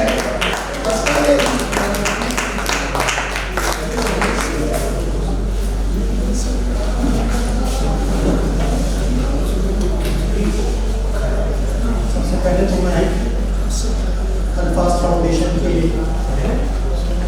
तमाम साथियों का शुक्रिया अदा करता हूँ कि उन्होंने इस मौके पर समीक्षा करने के लिए याद रखा। उससे गुजारिश की कि मैं उर्दू अदब का एक छोटा तालिब इल्म कह सकता है कि हिंदी के कुछ शब्दों में मेरा उच्चारण आपको नहीं लगे, उसके लिए पहले मानना चाहता हूँ। मुरादाबाद में साहित्यिक गतिविधियों का उल्लेख उस समय से मिलता है कि जब 1717 ईस्वी में मुराद बख्श कश्मीरी ने संभल के बजाय मुरादाबाद को ख्याल लेकर चला गया। इससे पहले का कोई भी साहित्यिक उल्लेख सरवर के इतिहास के तरफ में इशारा कर सकता है। 18वीं शताब्दी के प्रारंभ में प्रसिद्ध सूफी बुजुर्ग हज़रत शाह बुलाती जो बोला में बोला उपनाम से लिखते थे कि चंद दोहे मिलते हैं, जबकि उसी दौर में राजा नवल राय वफा मुरादाबाद के ऐसे प्रथम शायर हैं जिनकी गज़लों का संग्रह प्रकाशित हुआ। वफा से जिगर तक के सफर में न जाने कितने शायर कवि और लेखक गुजरे होंगे, उनमें से कुछ का उल्लेख मिल जाता है, जबकि अधिकांश नींव के पत्थर की तरह वे नामो निशान होकर समय की गर्मी में समा गए। इसका प्रमुख कारण यह रहा कि आज तक मुरादाबाद का साहित्यिक इतिहास लिखा ही नहीं गया, ना तो उर्दू वालों ने इस पर ध्यान दिया और ना ही हिंदी वालों ने इसकी जरूरत महसूस की। हो सकता है कि कुछ शोध प्रबंध लिखे गए हों, लेकिन वो सार्वजनिक नहीं है। मेरे संस्कृत ज्ञान में 1968 ईस्वी में ईशा बसंती जोशी द्वारा संपादित गजेटियर में मुरादाबाद के नामचीन एवं प्रमुख साहित्यकारों का भरपूर उल्लेख किया गया है। इसके बाद कुछ अंतराल से मुरादाबाद के साहित्यकारों के जीवन परिचय एवं रचनाओं पर आधारित कई संकलन, समीक्षा और साक्षात्कार संग्रह प्रारंभ हुए। इस प्रकार अलग अलग इकाइयों के रूप में मुरादाबाद का साहित्यिक इतिहास संरक्षित होना शुरू हुआ। यदि उन इकाइयों को एकत्र किया जाए तो अच्छा खासा जखीरा इकट्ठा हो सकता है। अच्छी बात यह है कि ये सिलसिला जारी है। इस सिलसिले को समृद्ध करते हुए डॉक्टर अजय अनुपम द्वारा संपादित एक अनुपम पुस्तक पीतल नगरी मुरादाबाद की काव्यकला की समीक्षा करने का आदेश मुझे दिया गया है। इसलिए मैं आपके समक्ष पुस्तक के संपादक का परिचय कराना तो सूरज को चिराग दिखाने के समान होगा। यूं भी एक बहुआयामी प्रतिभा के धनी व्यक्तित्व का परिचय कराना कुछ जैसे विद्यार्थी के नामुमकिन प्रतीत होता है। हाँ, इतना अवश्य कह सकता हूँ कि जिस व्यक्ति के गीत आमोदी प्रदान करें और मुक्तक जीवन के विविध रंगों का भरपूर आभास कराएं, जिसकी अनुपम प्रतिभा कभी सामवेद का छंद अनुवाद करते नजर आए और कभी ऋग्वेद का परिचयात्मक अध्ययन और कभी अथर्ववेद का काव्य अनुवाद, या फिर धूप धरती पर जब उतरती है तो वो गजल गुनगुनाता हुआ दिखाई दे, तो समझ लीजिए कि वही डॉक्टर अजय अनुपम। बहुत अच्छा जी हाँ, वही इतिहासविद डॉक्टर अजय अनुपम, जिनके शोध ग्रंथ मौलाना अब्दुल कलाम आजाद और भारतीय राष्ट्रीय आंदोलन को सार्क देशों द्वारा प्रथम स्थान दिया गया और जो एशिया की सुप्रसिद्ध पदावश लाइब्रेरी से प्रकाशित होकर हाथों हाथ लिया गया, बल्कि उसकी उपयोगिता में महत्व को देखते हुए पदावश लाइब्रेरी ने स्वयं ही उसका उर्दू अनुवाद भी प्रकाशित किया। अनुपम जी का एक बड़ा काम यह भी है कि उन्होंने भारत के इतिहास में मुरादाबाद का स्थान जैसा शोध ग्रंथ लिखकर मुरादाबाद के इतिहास के उन पहलुओं को उजागर किया है जो आज तक हमारे लोगों से ओझल थे। आइए हम अपने विषय की ओर चलते हैं कि पीतल नगरी मुरादाबाद की काव्य कला 2212 पृष्ठ की एक पुस्तक मात्र नहीं है, बल्कि ये मुरादाबाद की शायरी का वास्तविक दर्पण है। जैसा कि संपादक महोदय ने समय विस्तृत भी किया है कि आधुनिक काल में हिंदी के कवि मुरादाबाद में जैसी रचनाएं कर रहे हैं, उनके संकलन का ये लघु प्रयास मात्र है। हालांकि ये तो अनुपम जी का बड़प्पन है कि उन्होंने इसे लघु प्रयास मात्र कहा है, वरना ये मुरादाबाद के हिंदी साहित्य के इतिहास में इतना बड़ा काम है कि इसका दूसरा उदाहरण प्रस्तुत नहीं किया जा सकता, क्योंकि यह संग्रह मुरादाबाद के लगभग 300 वर्ष के साहित्यिक इतिहास से लेकर वर्तमान तक की झलक प्रस्तुत करता है, जो गागर में सागर भरने के समान है। यह इसलिए भी संभव हो सका कि आदरणीय अनुपम जी ने न केवल हिंदी भाषा में साहित्यिक विद्वान हैं, बल्कि कुछ लोगों के लिए आश्चर्य का विषय भी हो सकता है कि वे जिस प्रबलता से हिंदी बोलकर लिखते हैं, उतनी ही सरलता से उर्दू भी पढ़ते हैं और समझते हैं। इस संग्रह में शामिल मुंशी इंद्रमणि महाजन, जिनका मुरादाबाद के आर्य समाज में बड़ा योगदान रहा, राय प्रद्युमन किशन कहादी, जिनकी भरपूर सरप्रस्ती मुरादाबाद के शायरों को मिलती रही, और रामकिशन मुश्किल, जिन्होंने कई पीढ़ियों को शिक्षित करने में अपना महत्वपूर्ण योगदान दिया, जैसे शायरों का इस ग्रंथ में शामिल होना ही इस बात का प्रमाण है कि अनुपम जी उर्दू भाषा एवं साहित्य का भी अच्छा ज्ञान रखते हैं। उपरोक्त वर्णित शायरों का साहित्य उर्दू भाषा में होने के कारण नई पीढ़ी की पहुंच से दूर है। ऐसे और भी कई नाम हो सकते हैं, जैसे राजा किशन कुमार बकार, वक्ता वर्षन काफिल आदि, जो शोध का विषय बन सकते हैं। अजय अनुपम जी ने इस संग्रह के माध्यम से ऐसे साहित्यकारों को नई पीढ़ी से परिचित कराने का सफल प्रयास किया है, जिसके लिए बधाई के पात्र हैं। उम्मीद है कि इनके इस प्रयास से शोध के नए मार्ग प्रशस्त होंगे। यहाँ मैं एक घटना और देना चाहता हूँ कि यदि ऐसे साहित्यकारों की चयनित रचनाओं का संग्रह देवनागरी लिपि में तैयार कर दिया जाए तो नई पीढ़ी की अच्छा तोहफा हो सकता है। यानी कि वो साहित्यकार जिनका जो बड़े साहित्यकार गुजरे हैं, जैसे राजा रमन राय वफा, प्रद्युमन किशोर हादी, किशन कुमार बकार, जिनका सारा साहित्य आज भी लाइब्रेरी में मौजूद है, अगर उनका हम उसको हिंदी लिपि में तर्जमा करके लाएं, उसका संकलन कर दें, तो नई पीढ़ी को हमारा एक अच्छा चीज मिल सकती है। यह एक प्रश्न उठ सकता है कि हिंदी साहित्यकारों के साथ उर्दू साहित्यकारों को क्यों रखा है। इस संबंध में आदरणीय अनुपम जी का स्पष्ट मत है कि हिंदुस्तानी भाषा को जब भी देवनागरी लिपि में लिखते हैं तो उसे हिंदी कहा जाता है, और जब उसे फारसी लिपि में लिखा जाता है तो उसे उर्दू कहते हैं। अजय अनुपम जी लिखते हैं कि लिपि बदलने मात्र से किसी भाषा का मूल भाव और मूल चरित्र नहीं बदलता, और यह भी कि समय के प्रवाह में भाषा का बदलता स्वरूप ही किसी संस्कृति की विकास यात्रा और जीवंतता का परिचय देता है। इस दृष्टिकोण के तहत ये संग्रह संपादित किया गया है। मुरादाबाद को जब जिगर की सरजमीन कहा जाता है तो ध्यान सबका ही गजल की ओर चला जाता है। ये एक हकीकत भी है। यदि उर्दू साहित्य की बात की जाए तो मुरादाबाद के उर्दू साहित्य का एक छोटा सा विद्यार्थी होने के नाते मैं पूरे यकीन के साथ कह सकता हूँ 300 साल के इतिहास में मुरादाबाद में गजल के अलावा अन्य किसी भी दायरे उदाहरण ज्यादा ही मिलते हैं। लेकिन जब हिंदी साहित्य के इतिहास में विधा के स्तर पर बड़ी विविधता पाई जाती है। इस संग्रह की एक विशेषता ये भी है कि इसमें गजल के साथ साथ अन्य विधाओं जैसे मुक्तक, छंद मुक्त कविता, गीत एवं नवगीत जैसी विधाओं को स्थान देकर ये प्रमाणित किया गया है कि मुरादाबाद के साहित्यकार अन्य विधाओं में भी इतने सक्षम, निपुण और दक्ष हैं जैसे कि गजल। बहुत अच्छा। सामान्यतः इस प्रकार के संग्रह संपादित करते समय नई पीढ़ी के ऐसे कवियों एवं शायरों को छोड़ दिया जाता है जो इस क्षेत्र में नवागंतुक होते हैं। शायद इसके पीछे ये सोच रहती है कि हम एक उच्च स्तरीय संग्रह संपादित कर रहे हैं। हालांकि ऐसा करने से उस युग का सटीक परिदृश्य प्रस्तुत नहीं कर पाते और ऐसा संदेश देने की कोशिश करते हैं कि उस युग में सब समान स्तर के साहित्यकार थे। प्रसिद्ध साहित्यकार एवं भाषाविद डॉक्टर ज्ञानचंद जैन के अनुसार ऐसा करके न सिर्फ हम उस युग का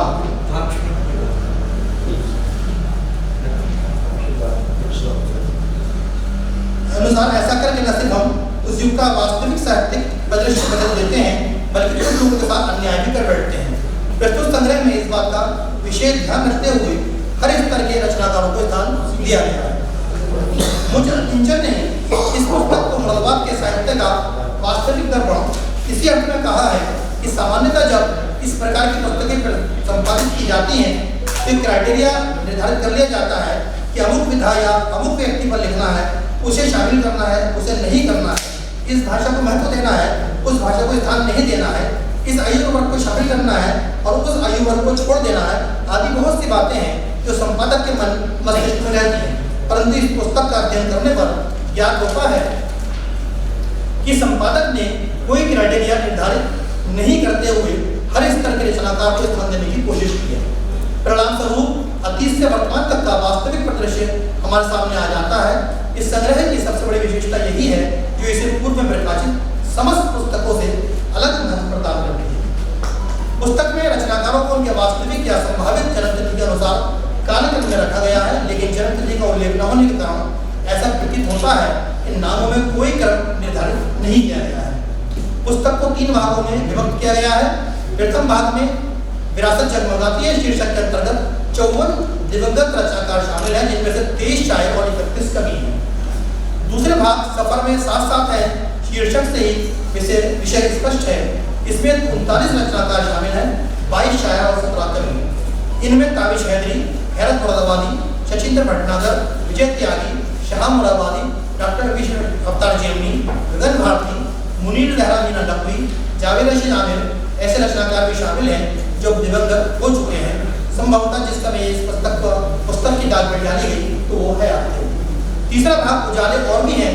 शीर्षक के अंतर्गत 31 ऐसे रचनाकार, 18 कवि और 13 शायर शामिल हैं जिनकी रचना धर्मिता अभी प्रारंभिक दौर में है।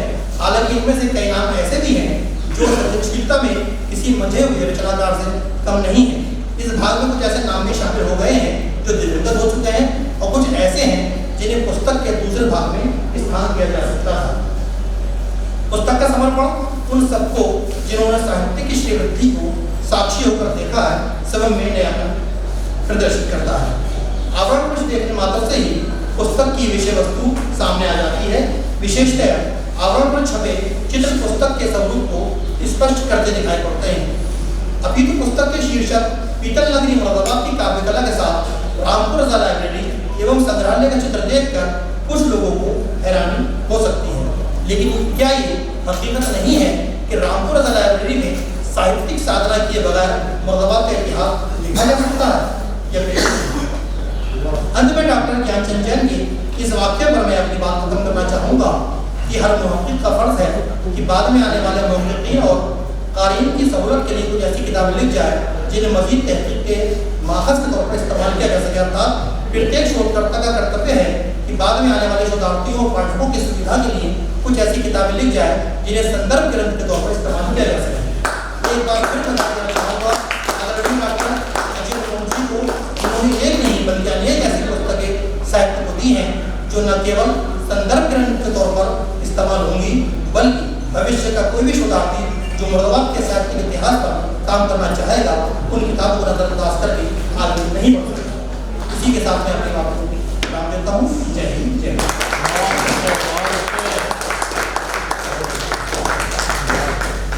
बहुत बहुत धन्यवाद यासिर साहब का। और विस्तार से उन्होंने उसकी आप सबके आशीर्वाद ने मुझे अभी दिया। मैं आभार व्यक्त करता हूँ मुरादाबाद महानगर के महापौर श्री विनोद अग्रवाल जी का कि उन्होंने कार्यक्रम में आकर अपने स्वभाव के अनुसार साहित्य को प्रोत्साहन दिया। ये मेरा सौभाग्य है, मुझ पर बड़ों की कृपा है। आप सबके आशीर्वाद के साथ यहाँ उपस्थित है आदरणीय डॉक्टर हरवंश पिछले 40 वर्षों से उनका स्नेह और सहयोग मुझे लगातार मिलता रहा है, मार्गदर्शन मिलता रहा है। एडवोकेट श्री सुधीर गुप्ता जी मुरादाबाद के उन एडवोकेट्स में हैं जिन्होंने अपनी ऐसा छाप यहाँ छोड़ी है कि अगर सच कहा जाए वकालत का पेशा बदनाम, हमारा हमेशा ये विश्वास रहता है और कोशिश रहती है कि अगर मेरा मुकदमा कैसा भी हो लेकिन वो मुझे जीतना है और जो वकील मुझे जिता दे वही वकील है। लेकिन गत 40 वर्षों में यहाँ एक संस्था चलती है ब्रह्म ज्ञान विचार गोष्ठी, जिसके संस्थापक संचालक आदरणीय श्री सुधीर गुप्ता जी हैं। वहां जाकर ये पता लगता है कि मनुष्य होने का अर्थ क्या होता। हम मनुष्य हैं तो हमारा कर्तव्य क्या है। हम सब अपने अपने कार्यों में लगे हैं, अपने अपने परिवार में व्यस्त हैं, समाज की चिंता कर भी लेते हैं और नहीं भी कर लेते, लेकिन निष्ठापूर्वक प्रत्येक व्यक्ति को जो उनके संपर्क में आता है उसे ये समझ में आ जाता है कि उनकी निष्ठा जो समाज के प्रति है वही हमारा भी कर्तव्य है। मैं उनकी निष्ठा के बारे में जानता हूँ, लेकिन मेरे अनुरोध पर उन्होंने यहाँ आकर मुझे आशीर्वाद देने के लिए समय निकाला। सदन में मेरे सारे मित्र, मार्गदर्शक और स्नेही यहाँ उपस्थित हैं। भाई के गुप्ता जी, जिन्हें पल की फुर्सत नहीं है, यहाँ से लेकर दुबई तक जिनकी दौड़ लगी बैठे, लेकिन मुझे सामाजिक जीवन में लाने का काम अगर किसी ने किया पर्यावरण मित्र समिति के माध्यम से, तो उसके लिए मैं श्री के गुप्ता जी के प्रति आदरणीय सुशील शर्मा जी यहाँ उपस्थित नहीं है, बिजनौर टाइम्स के प्रभारी। ये दो व्यक्ति हैं जो मुझे सामाजिक जीवन में लाए और आज तक उनका ऐसा स्नेह मुझ पर बना हुआ है कि मैं उनके प्रति उर्ण नहीं हो सकता। आदरणीय मनोज जी बैठे हैं। मनोज जी ने समाज को बहुत सिखाया है पत्रकार के रूप में, लेकिन मैं यहाँ एक बात का उल्लेख करना चाहूंगा। मुरादाबाद का जितना साहित्य मनोज जी के पास सुरक्षित है, एक समृद्ध पुस्तकालय है। हिंदी में अगर किसी को शोध करना है तो वह केवल मनोज जी से संपर्क करने के बाद अपने शोध कार्य को संपन्न कर सकते हैं। भाई गोपी कृष्ण आप बैठे हैं, आदरणीय भाई ओंकार जी बैठे हैं, डॉक्टर मोहम्मद आसिफ हुसैन साहब ने मेरे प्रति स्नेह व्यक्त किया है, दीक्षित जी यहाँ हैं, डॉक्टर मुजाहिद फराज साहब बड़ा स्नेह करते हैं। मैं यहाँ ये बात बड़ी विनम्रता से कहना चाहता हूँ कि बहुत सारी गज़लें मुझे इस पुस्तक के संपादन से पहले प्राप्त हुई और मेरे सामने एक बड़ी समस्या थी कि मैं किस रचनाकार की कौन सी रचना को संकलन में स्थान दूं। ये काम बहुत कठिन था, लेकिन भाई जिया जमीन और श्री योगेंद्र वर्मा व्योम जी मेरे साथ निरंतर मेरा सहयोग करते रहे, तो मुझे इस काम में आसानी हुई। इसमें अगर कुछ काम श्रेय का हुआ है, लोक प्रशंसा का हुआ है, तो उसका श्रेय भाई योगेंद्र वर्मा व्योम और भाई जिया जमीन को जाता है। और अगर कहीं कुछ छूट गया है, रह गया है, उसका दायित्व मेरा है। काम संपन्न हो सका, ये सब आपके आशीर्वाद से हुआ और मैं ये आशा करता हूँ कि मुझे भविष्य में भी यदि ईश्वर ने शक्ति दी और ऐसा ही कोई काम करने की स्थिति फिर से उत्पन्न हुई, तो मुझे आप सबका आशीर्वाद इसी प्रकार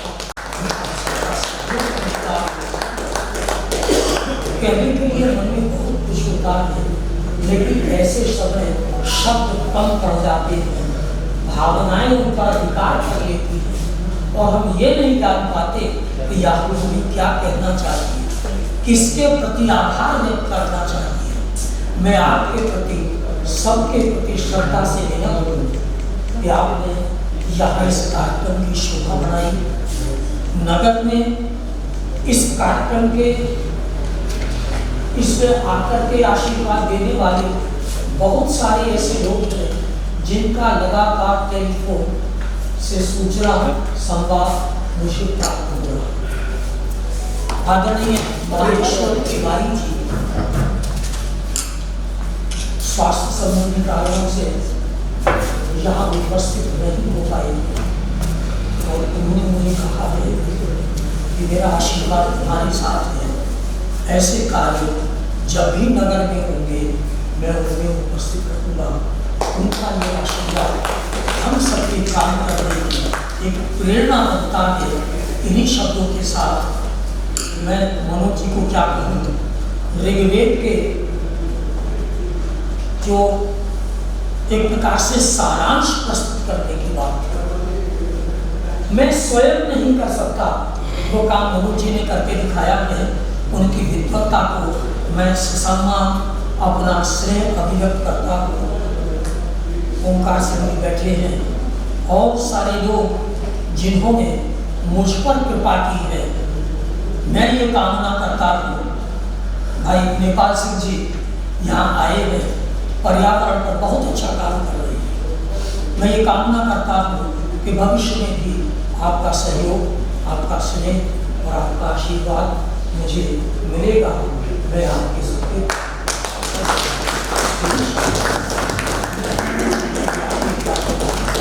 यहाँ इस संस्था के आयोजक वर्ग ने भोजन की व्यवस्था की है। मेरा अनुरोध है कि ये प्रसाद है आयोजन का, भोजन में कृपया प्रसाद ग्रहण करने के बाद अपने स्थान के लिए प्रस्थान करें। ऐसा निवेदन और इसी के साथ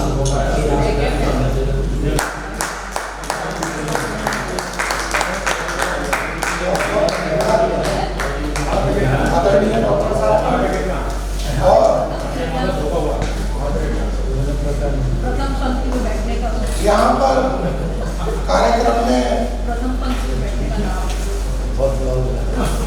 आदरणीय डॉक्टर मुजाहिद फराज साहब के साथ एक बहुत खूबसूरत इजाफा हुआ था। मैं परिचित नहीं था, इसके लिए मैं क्षमा प्राप्त हूँ। कमर मुरादाबादी साहब के सुपुत्र महोदय आशिफ साहब, जो बहुत अच्छे शायर हैं, वो भी यहाँ उपस्थित हैं। हम उनका कर्तव्य से उनका स्वागत करते हैं, अभिनंदन करते हैं। और अभी कुछ ही क्षण पहले मुरादाबाद के चिर परिचित समाजसेवी, शिक्षाविद, एडवोकेट जिस प्रांगण में हम यहाँ उपस्थित हैं, उसके सर्वे सर्वा परम आदरणीय सुधीर गुप्ता जी यहाँ उपस्थित हुए हैं। हम उनका बहुत स्वागत करते हैं, उनका स्वागत करते हैं।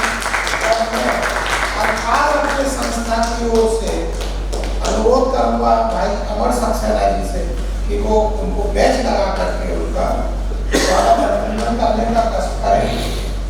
और मेरा अनुरोध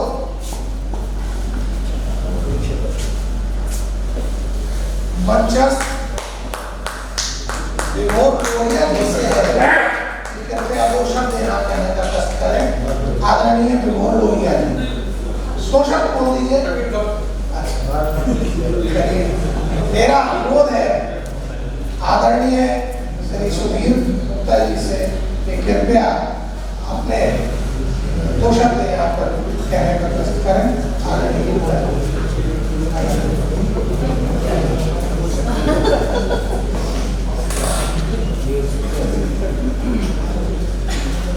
जरूरत नहीं साहब, छोटा आदमी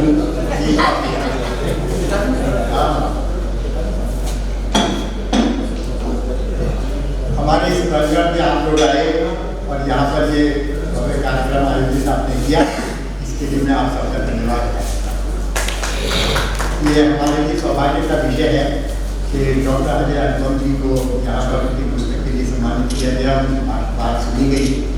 मेरा आपसे परिचय रहा है, काफ़ी समय से परिचय है। मैं समझता हूँ कि आप एक अत्यंत विद्वान व्यक्ति हैं और आपने बहुत अध्ययन किया हुआ है। मुझको जब कभी भी अपने किसी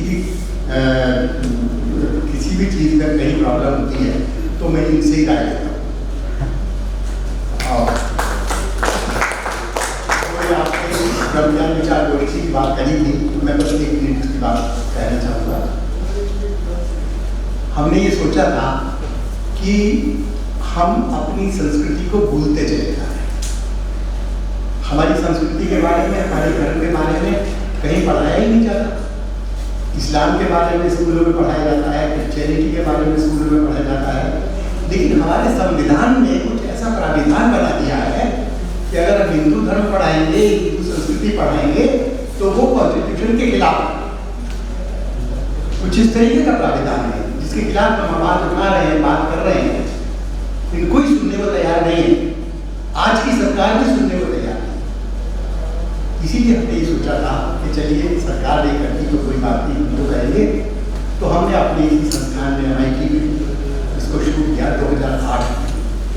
ब्रह्मज्ञान विचार गोष्ठी के नाम से ये कार्यक्रम होता है और हर माह तीसरे रविवार या चौथे रविवार को सायंकाल 4 बजे होता है। और गुरविंदर सिंह जी पहले तो आया करते थे, अब तो हमें भूल गए। पहले तो इनके साथ कई कार्यक्रम हुए। हमने एक कार्यक्रम वो भी किया था जिसमें कि सारे धर्मों के धर्म गुरुओं को बुला करके और उनके सामने ये बात रखी गई थी कि धर्म हमारे देश को आगे कैसे बढ़ा सकते हैं, हमारे देश की उन्नति में धर्म गुरुओं का योगदान क्या है। उसमें इन्होंने बहुत अच्छी बात कही, मुझे आज तक याद है। और इसके दूर समय कमिश्नर थे, वो आए थे और उन्होंने बहुत इस बात का तारीफ करी थी कि हम लोग इस तरीके का कार्य कर रहे हैं। इसके साथ हमने उसमें, अब देखिए हमारा क्या होता है, हर महीने हम एक पावर पॉइंट प्रेजेंटेशन से 1 घंटे का हमारा प्रेजेंटेशन होता है, जिसमें हम किसी भी वेद का एक चैप्टर ले लेते हैं, उपनिषद का चैप्टर ले लेते हैं, गीता के सारे चैप्टर्स हम ले चुके हैं 18 के 18। रामायण के एपिसोड्स हमने लिए, महाभारत के एपिसोड्स हमने लिए हैं, और भी जो अन्य जितनी भी चीज़ें हो सकती हैं उन सबको हमने लिया है, और विभिन्न धर्मों के धर्म गुरुओं को अलग अलग बुलाकर उनसे उनके धर्म की विशेषताएं पूछी कि किस तरीके से हम उनके साथ चल सकते हैं, हम उनके साथ कैसे, हमारा सामंजस्य उनके साथ कैसे हो सकता है। ये हमारा एक ईयर चल रहा है, उसमें डॉक्टर अजय अनुपम साहब का बहुत बड़ा सहयोग है। मैं डॉक्टर अजय अनुपम की जितनी भी तारीफ करूँ उतना कम है। आप एक महान व्यक्तित्व के धनी व्यक्ति हैं, और आपने न केवल साहित्य में बल्कि धर्म के लिए भी, संस्कृति के लिए भी बहुत कार्य किया है। मैं आपका हृदय से आभारी हूँ, और आपके लिए यहाँ आज बुलाया, इसके लिए मैं आपका व्यक्त करूँगा।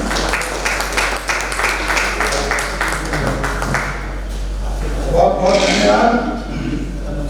और अब मैं अल्फाज अपने संस्था के पदाधिकारियों को यहाँ बुलाना चाहूँगा कि कृपया आए, और मंचस्थ आदरणीय श्री सुधीर गुप्ता जी को तुलसा जी का पौधा भेंट करने पर प्रस्तुत करें।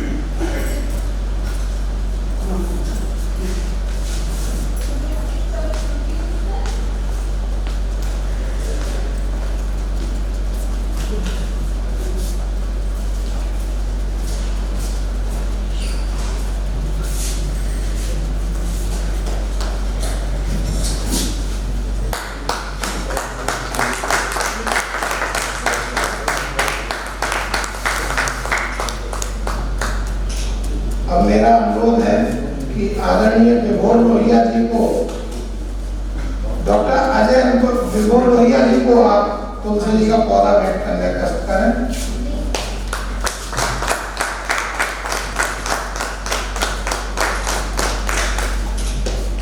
एक तुलसी जी का पौधा प्रोफेसर हरवंश दीक्षित जी को भेंट करने का करें।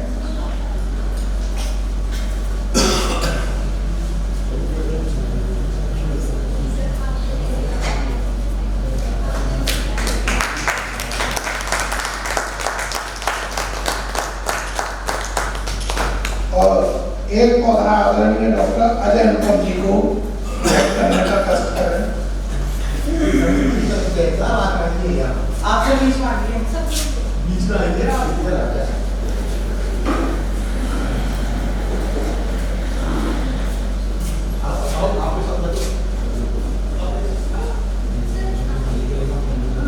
आप लोग आगे आओ।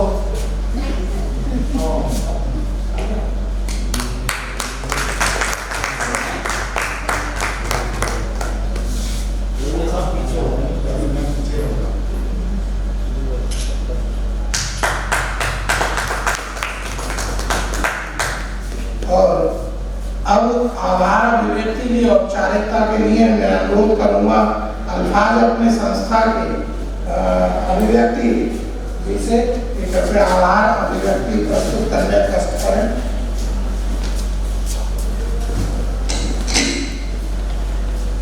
आदरणीय मंच, मेरे समक्ष बैठे मेरे सभी आदरणीय वरिष्ठ साहित्यकार, मुरादाबाद की जाने मानी हस्तियां, आज आप सभी ने अल्फाज अपने के मंच पर पधार कर हमें ही नहीं, अल्फाज अपने के पूरे परिवार को, जितने लोग अब तक हमसे जुड़ चुके हैं, उन सभी को अपना आशीर्वाद दिया है।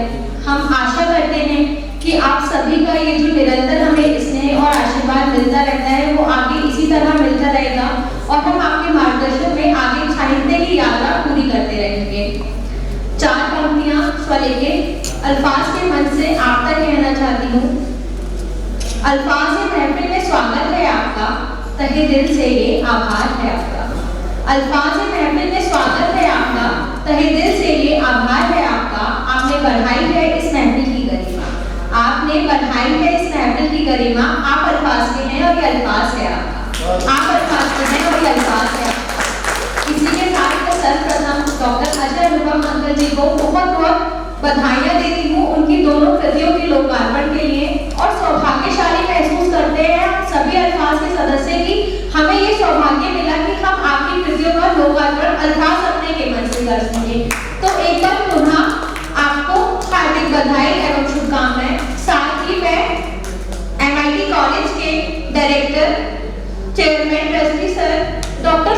गुप्ता जी, मैं आपका हार्दिक स्वागत एवं अभिनंदन एक बार पुनः अल्फाज के मंच से करती हूँ और हार्दिक धन्यवाद देती हूँ कि आपका आशीर्वाद हमें समय समय पर मिलता रहता है और हम आपके मार्गदर्शन में अल्फाज संस्था को आगे लेकर बढ़ रहे हैं। साथ ही TMU कॉलेज में लॉ एंड लीगल स्टडीज के डीन सर हर्बल दीक्षित सर, जिनका मार्गदर्शन हमें सिर्फ अल्फाज के लिए ही नहीं, मुझे अपनी पर्सनल लाइफ में ग्रोथ करने के लिए भी अक्सर मिलता रहता है। मैं सर का भी बहुत बहुत आभार व्यक्त करती हूँ। इसी क्रम को आगे बढ़ाने में विभोर लोहिया जी, जो हमारे बीच आज यहाँ समय निकाल कर आए, मैं उनका हृदय की गहराइयों से बहुत बहुत आभार व्यक्त करती हूँ कि उन्होंने अपना साहित्यिक संवर्धन के रूप में हमें जो भी आशीर्वाद प्रदान किया है वो हमारे लिए एक बहुत ही बहुमूल्य है। साथ ही सर का समय समय पर हमें हर एक कार्यक्रम में सहयोग मिलता रहता है, उनका आशीर्वाद मिलता रहता है। मैं एक बार पुनः अल्फाज के माध्यम से आपका हार्दिक अभिनंदन और स्वागत करती हूँ। इसी के साथ हमारे एक वरिष्ठ पत्रकार डॉक्टर HP शर्मा अंकल जी बैठे हैं, मैं उनका भी बहुत बहुत आभार व्यक्त करती हूँ कि वो हमारे मंच पर आकर हमें सिर्फ आशीर्वाद ही नहीं देते बल्कि अपने आशीर्वचनों से हमें बेहतर दिशा में आगे कदम बढ़ाने का प्रयास करते रहते हैं। डॉक्टर मनोज रस्तोगी जी, सरदार भूपेंद्र सिंह अंकल जी, मैं आपका बहुत बहुत आभार व्यक्त करती हूँ कि आज आप अपना कीमती समय निकालकर हमारे कार्यक्रम में आए और हमें अपना आशीर्वाद देकर कार्यक्रम की शोभा बढ़ाई। साथ में आज मैम का बर्थडे है, डॉक्टर अजय अनुपम अंकल जी की धर्मपत्नी है, आपका जन्मदिन है। साथ ही अभी हम मैम का बर्थडे भी सेलिब्रेट करेंगे। राष्ट्रगान उपरांत बड़े भाई जिया जमीर जी, धवल दीक्षित जी, के गुप्ता जी, हेमा तिवारी मैम और एक नाम है, अगर आप सभी के बीच में से अलग से बोलूं तो मैं ये कहूंगी कि प्रशासनिक अधिकारी डॉक्टर गोपी कृष्णन जी हमारे बीच मौजूद हैं, जिनका आशीर्वाद, जिनका मार्गदर्शन जो हमें मार्गदर्शन करते रहते हैं, वो हमारे बीच मौजूद है। मैं आपका एक बार पुनः हार्दिक आभार और अभिनंदन करती हूँ। साथ ही मेरे परिवार से डॉक्टर मंजुलता सक्सेना जी, मेरी नानी जी जमा सक्सेना जी, नमिता सक्सेना जी, सूरज सक्सेना जी, मैं आप सभी का हार्दिक अभिनंदन पुनः और आपका आशीर्वाद जो है वो आज अल्फाज इस मुकाम तक पहुंच पाया है। क्योंकि अक्सर ऐसा होता है कि कार्यक्रम हम लोग आयोजित कराते हैं एक दिन, लेकिन उस कार्यक्रम के पीछे जो तैयारियां होती हैं उन सभी में जब परिवार वालों का साथ देता है तभी हम आगे बढ़ पाते हैं। तो उसके लिए मैं आप सभी का एक बार पुनः हार्दिक आभार व्यक्त करती हूँ। बड़े भैया मयंक शर्मा जी, जिनका शायद परिचय जानने के लिए हम कोई भी मोहताज नहीं है, क्योंकि मयंक भैया ने जो अपने गीतों से सबके दिल में अपनी जगह बनाई है वो वाकई काबिल तारीफ है।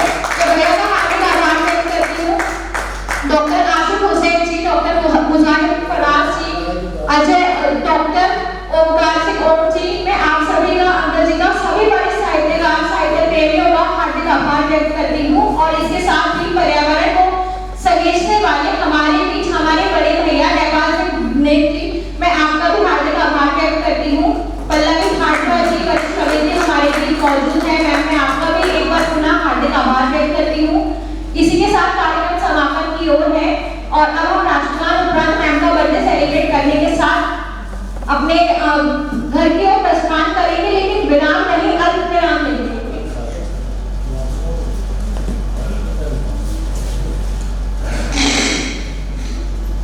राष्ट्रगान के उपरांत कार्यक्रम संपन्न हो उससे पूर्व एक महत्वपूर्ण कार्य किया जाना है। कृतियों के रचनाकार आदरणीय डॉक्टर अजय अनुपम जी के द्वारा मंचस्थ हमारे अतिथियों को पुस्तकें भेंट की जानी है। मेरा अनुरोध है आदरणीय डॉक्टर साहब से कि कृपया प्रोफेसर हर्बल दीक्षित जी को पुस्तकों का एक सेट देने का प्रयास करें।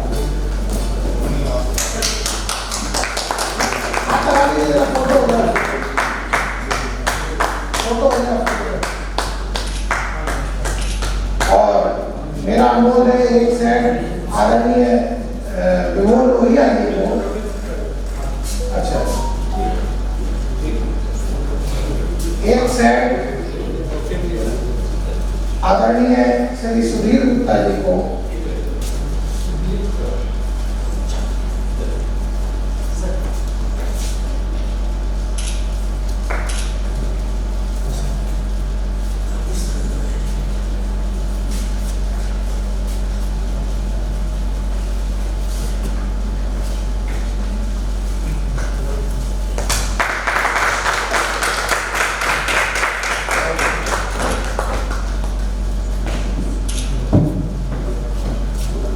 और जैसा कि अभी अभिव्यक्ति सेना ने बताया कि हम राष्ट्रगान के लिए खड़े हुए, कार्यक्रम संपन्न हुआ और उसके पश्चात आदरणीय कौशल कुमारी जी का जन्मदिन है, वो जन्मदिन मनाने के लिए उन्होंने कुछ व्यवस्था की है संस्था की ओर से, औपचारिक रूप से वो कार्यक्रम रहेगा। बहरहाल हम राष्ट्रगान के लिए खड़े हो जाते हैं। आदरणीय डॉक्टर साहब से मेरा अनुरोध है